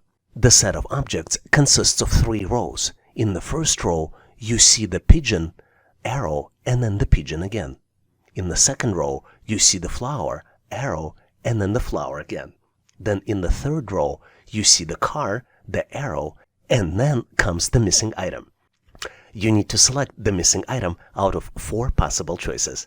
Choices A, B, C, and D. Take a close look to see if you can come up with the solution. If you can't figure it out, consider pausing this video to see if you can get to the answer. Are you ready? I am moving forward to share with you my version and my rationale for the answer. And obviously, if you have a better way to solve it, or if you have a better explanation, please make sure to post in comments. The actual answer to the question is very simple, but the question was designed to confuse you. The objects that you see on the left of the arrow and on the right of the arrow are reflections of each other. What's interesting here is that the objects are mirror images reflected either horizontally or vertically. You determine the axis of reflection based not on the direction of the arrow, but based on the direction which is rotated 90 degrees to the direction actually shown. Let's look at the actual example. Because the direction of the first arrow in the first row goes from top to bottom, the pigeon actually is reflected horizontally, not vertically. And to get to the correct answer, you need to rotate the pigeon 180 degrees. Let's look at the second object. We see the flowers with the yellow flower being on the left. And once we do the conversion, basically vertical reflection, because the arrow goes from left to right, we see that the yellow flower is now on the right. So the pattern here is that the arrow points to perpendicular direction of the actual reflection. For example, vertical direction of the arrow results in horizontal reflection and vice versa. Let's look at the third row to get to the correct answer. Because arrow goes from top to bottom, we need to use horizontal reflection, which means that the correct answer here is choice A. Did you get to the same answer? If not, please make sure to post your answer and rationale in comments.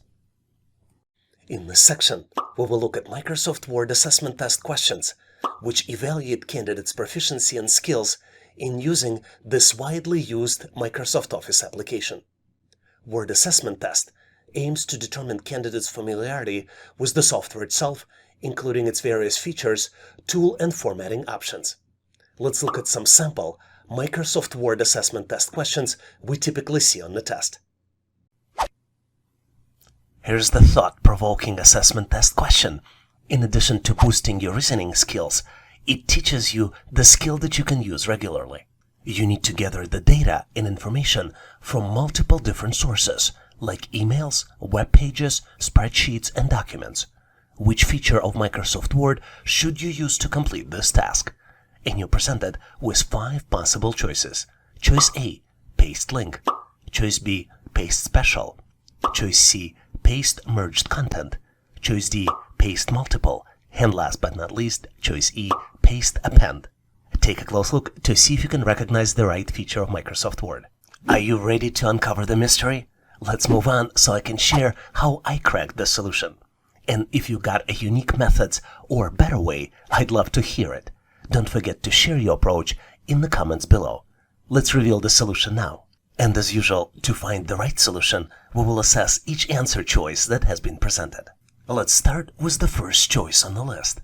As you might have guessed, choice A, paste link, is incorrect. Paste link is used to insert a link to content copied from another location, not to collect the data and information from various sources. Choice B, paste special, is also incorrect.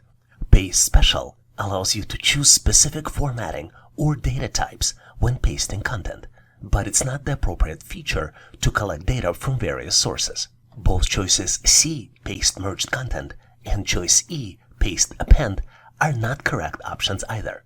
Both of them are not the standard features of Microsoft Word and are not relevant for collecting data from various sources. Which leads us to correct option, choice D, paste multiple items from clipboard. This is the correct option. Paste multiple items allows you to paste multiple pieces of content that has been copied to the clipboard, making it an efficient way to collect the data and information from various sources. Let's look at how this feature works in details.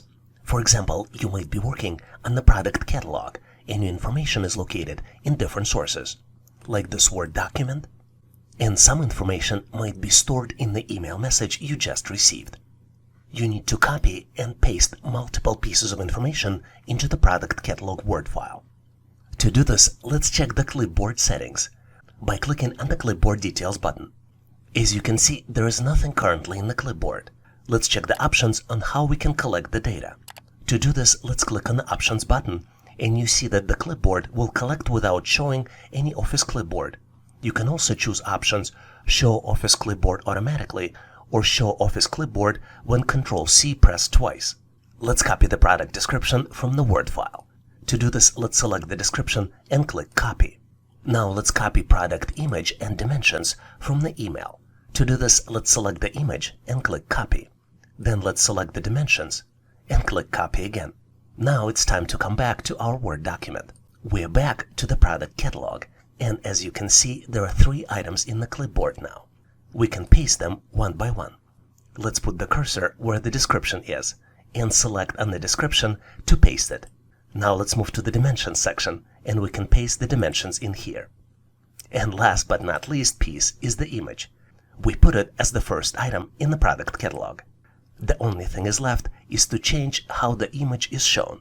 We click on the layout options and select the tight option for the text wrapping. Here's the very stimulating assessment test question. It boosts your analytical skills and enhances your ability to approach complex problems using Microsoft tools very effectively. You need to create a report by selecting specific short snippets of content from larger Microsoft Word document and adding them into the report. Which word feature is the most effective for this task? You're presented with 5 possible choices. Choice A, styles and headings. Choice B, navigation pane. Choice C, spike. Choice D, find and replace. And last but not least, choice E, table of content. Take a close look, analyze the question, and select your answer. Are you ready to compare solutions? Awesome! Let's now transition into revealing the answer. I'll share with you my take on the solution, And if you come up with the different or perhaps more efficient approach, feel free to drop it in comments below. Let's explore the solution together. To get to the correct answer, let's review each presented option individually. Let's start with the option A, styles and headings. As you might have guessed, this is an incorrect option. While styles and headings are useful for formatting and structuring a document, they don't involve selection and reallocation of specific content, making them less effective for this particular task. For very similar reasons, choice B, navigation pane, is also incorrect. The navigation pane is helpful for browsing and organizing the document, but unfortunately this option does not specifically involve cutting and pasting of selecting content, making it less suitable for the task described. Choice D, find and replace, is also incorrect. The find and replace option in Microsoft Word is used to search for specific text and replace it with other text. But this option does not involve the selection and reallocation of content. And as you might have guessed, choice E, table of content, is also incorrect. Table of content is a very useful feature in Microsoft Word, and it is used for creating an organized list of headings and subheadings in a document. But unfortunately, it is not intended for selecting and moving specific content within the document. Which leads us to choice C, spike, which I believe is correct. Spike is an unknown feature in Microsoft Word which represents a storage similar to clipboard. The storage is designed to cut multiple blocks of text or other content and paste them elsewhere in the document or into another Microsoft Word file. I think this is an efficient tool for selecting a specific content and organizing it within the report. Let's take a close look to see how spike feature works. You are presented with the text that contains multiple paragraphs. You reviewed the text and you determined that selective sentences in this text are very good content for the future report. To select the text for the report, you need to select it and then click Ctrl F3. This cuts the text and puts it into the spike. Let's do it for a couple other sentences that might be useful for the report. We select the second sentence and click again Ctrl F3. And then another sentence and click Ctrl F3. Now let's switch to a new Microsoft Word document so we can paste the content. There are multiple ways to paste it. Let's go to Insert tab, then navigate to Quick Parts, Auto Text, and this is where you see the content of the spike, and by clicking it, you will paste it directly into the new file. Let's undo this action, and I'll show you the quick shortcut that allows you to do the same thing. You can click Ctrl-Shift-F3, and it will paste the text directly by using the shortcut in the keyboard. So the correct answer here is choice C, using spike feature of Microsoft Word. If you came up with the different or perhaps more efficient approach, feel free to drop it in comments so we can all learn. Let me share with you a tricky question we see on the test more and more often. To prepare a sample file for an employee training session, you need to generate unique text for each student in the class using Microsoft Word. What is the best way to do it? And you're presented with 5 different options. Choice A, use word formula. Choice B, copy and paste. Choice C, auto text and building blocks. Choice D, autocorrect. And last but not least, choice E, mail merge. Take a close look to see if you can come up with the solution. Tricky question, don't you think so? Well, I think I know what my answer is going to be, so I'm moving forward to share with you my version of the solution. And obviously, if you have a better way to solve it, please make sure to post in comments so we can all learn. To answer this question, let's analyze all the options to understand why they might be incorrect. Let's start by looking at option B, copy and paste. It is true that you can generate new text by copying content from another document or another source, for example, website or another Word document, and then pasting it into your Word document. You can use Ctrl-C to copy and Ctrl-V to paste. However, this option is not ideal for generating unique text for each student and may pose copyright issues. I think option C, auto text and building blocks, is also incorrect. Microsoft Word has a feature called auto text. It is also called building blocks in the new versions. And this feature allows you to store and insert frequently used text or context snippets with just a few clicks. While it can be convenient for inserting predefined text, it does not generate unique text for each student. Choice D, autocorrect, is also not a good choice. Autocorrect is the feature that corrects common misspellings and can be used to create shortcuts for longer phrases. But unfortunately, it does not generate unique text for each student. I think mail merge is also incorrect. Mail merge is useful for generating customized documents by merging data from spreadsheet or database into predefined templates. However, it's not suitable for generating unique text for each student for the training session. Which brings us to option A, use word formula. Microsoft Word has a formula called RAND, and if you type it and hit enter, by default it will generate 5 paragraphs of 3 sentences each. This cool feature is also called placeholder text. The generated text is localized for your language selection. What's interesting is that the text is localized for your language selection on your computer. To customize your text, you type RAND and enter number of paragraphs and number of sentences, and then hit enter. For example, if you type RAND 7,5, it will generate the text for 7 paragraphs with 5 sentences each. You can also use lorem function to generate non-localized pseudo-Latin text in Microsoft Word. What's amazing about this question is that you will not just learn the answer, but you will also learn about new features of the application. Here's the question. You're collaborating with colleagues to create the final version of Microsoft Word document.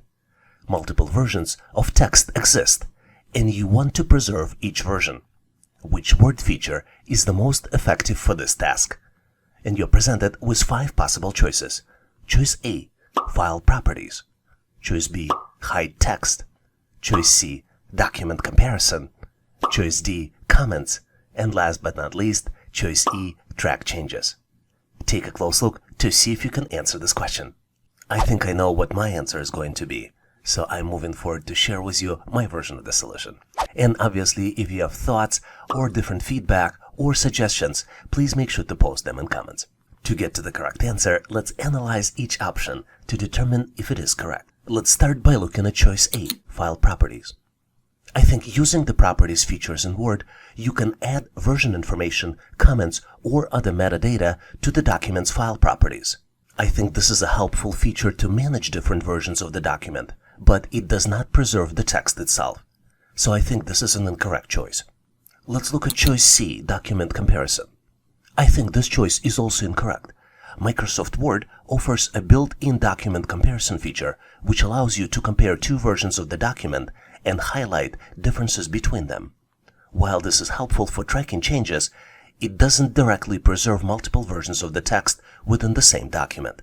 I think choice D, Comments, is also incorrect. You can insert comments at specific points in the document to provide feedback or suggestions. Comments serve as annotations, but don't preserve distinct versions of the text itself. And I hope it doesn't come to you as a surprise that choice E, Track Changes, is also incorrect.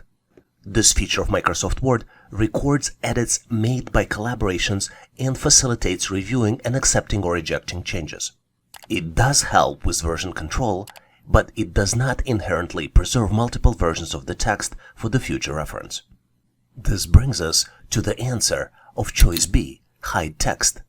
What's interesting, Microsoft Word allows you to hide the text, making it appear as if it isn't there while preserving it for the later use. This feature is very useful when you want to maintain different versions of content within the same document, and it also applies to images and embedded components. There's one limitation of this function because it's available in Word on the desktop, but not in Word Online or Word apps for Android or iOS. Because hiding the text is such a useful feature, let's take a look how you can use it in more details. Let's assume that you're editing this text and you're not happy with the text in this paragraph. What you can do, you can select the text, click the details in the font section of the ribbon, and click Hidden to hide this text. If you have the image in your text, you can hide it in the same way. You just select the text and the image, or just the image, navigate to the Font Properties section, and click Hidden. To unhide it, you follow the opposite steps. Click on the Properties. To view hidden text, you click on the Show Hide button in the ribbon. As you can see, the text that we hide is underlined with the dotted line. This is the example of the hidden text, as well as this is also an example of the hidden text with the image. What's cool is that you can use words find and replace option to search for the hidden text. You click on the replace button, and then you click on more. Here, in format section, you select the font, and here you select find hidden text. Then you click find next, and Word keeps searching for the hidden text. What's cool is that Word also allows you to delete all hidden text at once. For example, before you send out the final version of the document. To do this, you navigate to the File, Info, and then check for Issues, and select Inspect Document. Here in the section, you can specifically select items you're looking for, but also focus on the hidden text, which would inspect the document for the text that has been formatted as hidden. So I believe the correct answer here is choice B, hide text.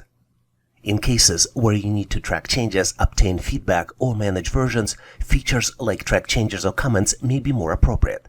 But in this particular case, for maintaining different versions within a single document while keeping them hidden until needed, hide text is a very cool and effective option. Do you disagree? If you do, please make sure to share your thoughts, solution, and rationale in comments. Let's dive into this captivating assessment test question. By working through this, you will improve your ability to think logically and make sound decisions in Microsoft Word. As a marketing manager for a United States-based company, you are customizing Microsoft Word-based catalog for European distribution. What is the most efficient way to convert units of measure, like inches, pounds, and others, to the metric format in Microsoft Word? You're presented with 5 possible answers. Choice A, formulas. Choice B, using functions. Choice C, using autocorrect. Choice D, equations. And last but not least, choice E, cross-reference. Take a close look to see if you can come up with the answer. Let's go ahead and transition into showcasing the solution. I'm about to share how I approach the question. And if you got the better methods, or maybe brilliant alternative, make sure to share it in comments. Let's examine each provided answer option to identify the accurate solution. Let's start with the option A. I think formulas are used for mathematical calculations, but they are not the most efficient way to convert units of measure to the metric format in Microsoft Word. In fact, formulas typically involve arithmetic operations and are not designed for unit conversion. Choice B, function, is also incorrect. The term function in this context is vague and doesn't directly relate to converting units of measure to the metric format. It does not align with the most efficient methods for this specific task. I think choice D, equation, is also incorrect. Equations in Microsoft Word are used for mathematical or algebraic expressions. While they can handle unit conversions theoretically, they are not designed for the specific tasks of converting units of measure to the metric format. And I hope you're not surprised that choice E, cross-reference, is also incorrect. Cross-referencing is a tool used to link and refer to specific content within the document, such as figures, tables, or headings. It is unrelated to converting units of measure to the metric format. This analysis leads us to choice C, autocorrect. Microsoft Word's autocorrect feature can be used to automatically correct and replace predefined abbreviations or symbols with their corresponding metric units. This is an extremely efficient way to convert units of measure to the metric format. To access Measurement Converter, you need to navigate to Word Options and then click on Proofing. Here you need to click on Autocorrect Options and navigate to Actions.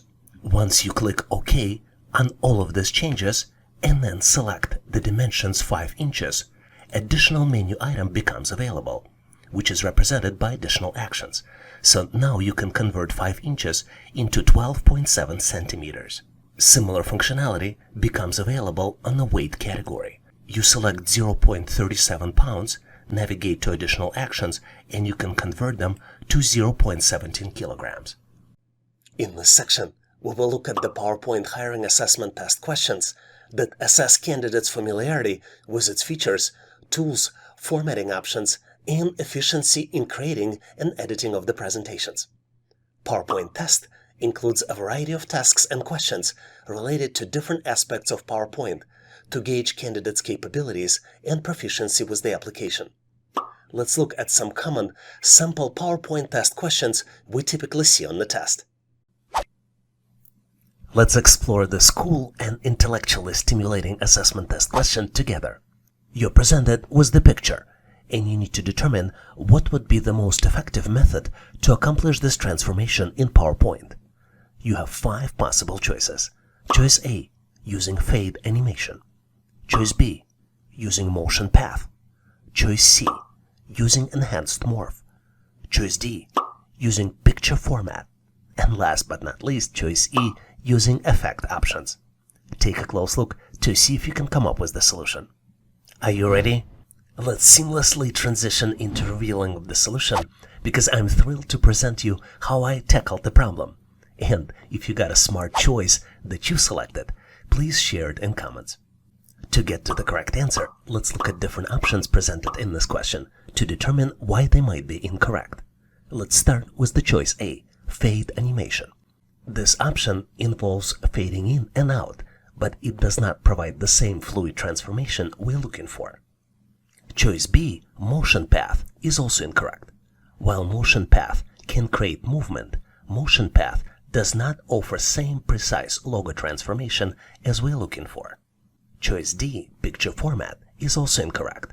This option relates to formatting of the images, but it does not directly support logo transformation. And you're probably not surprised that choice E, effect options, is also incorrect. Effect option provides adjustments to animation effect, but it does not perform any actual transformations. Which leads us to correct choice C, enhanced morph feature. Enhanced morph is the most effective method to smoothly transform one logo image into another inside the PowerPoint. This allows for seamless transitions, and it is specifically designed for this purpose. Morph transformation is extremely easy to use. In the first step, you need to add images to the slides. Then you select Selection pane to rename your shapes, and you need to add exclamation marks and then name of the shape. You choose the second image and also rename it. The important notice here is that you need to match both names of both images and start the name with double exclamation mark. In the next step, you select Transition menu and choose Morph. And then you check that everything works correctly. Thanks for watching. I really appreciate you for helping us to become one of the largest YouTube channels to help people become smarter, increase your IQ, and to pass any test. If the content of this video was helpful, please make sure to click the like button to help YouTube algorithm promote this video and help other people to find it faster.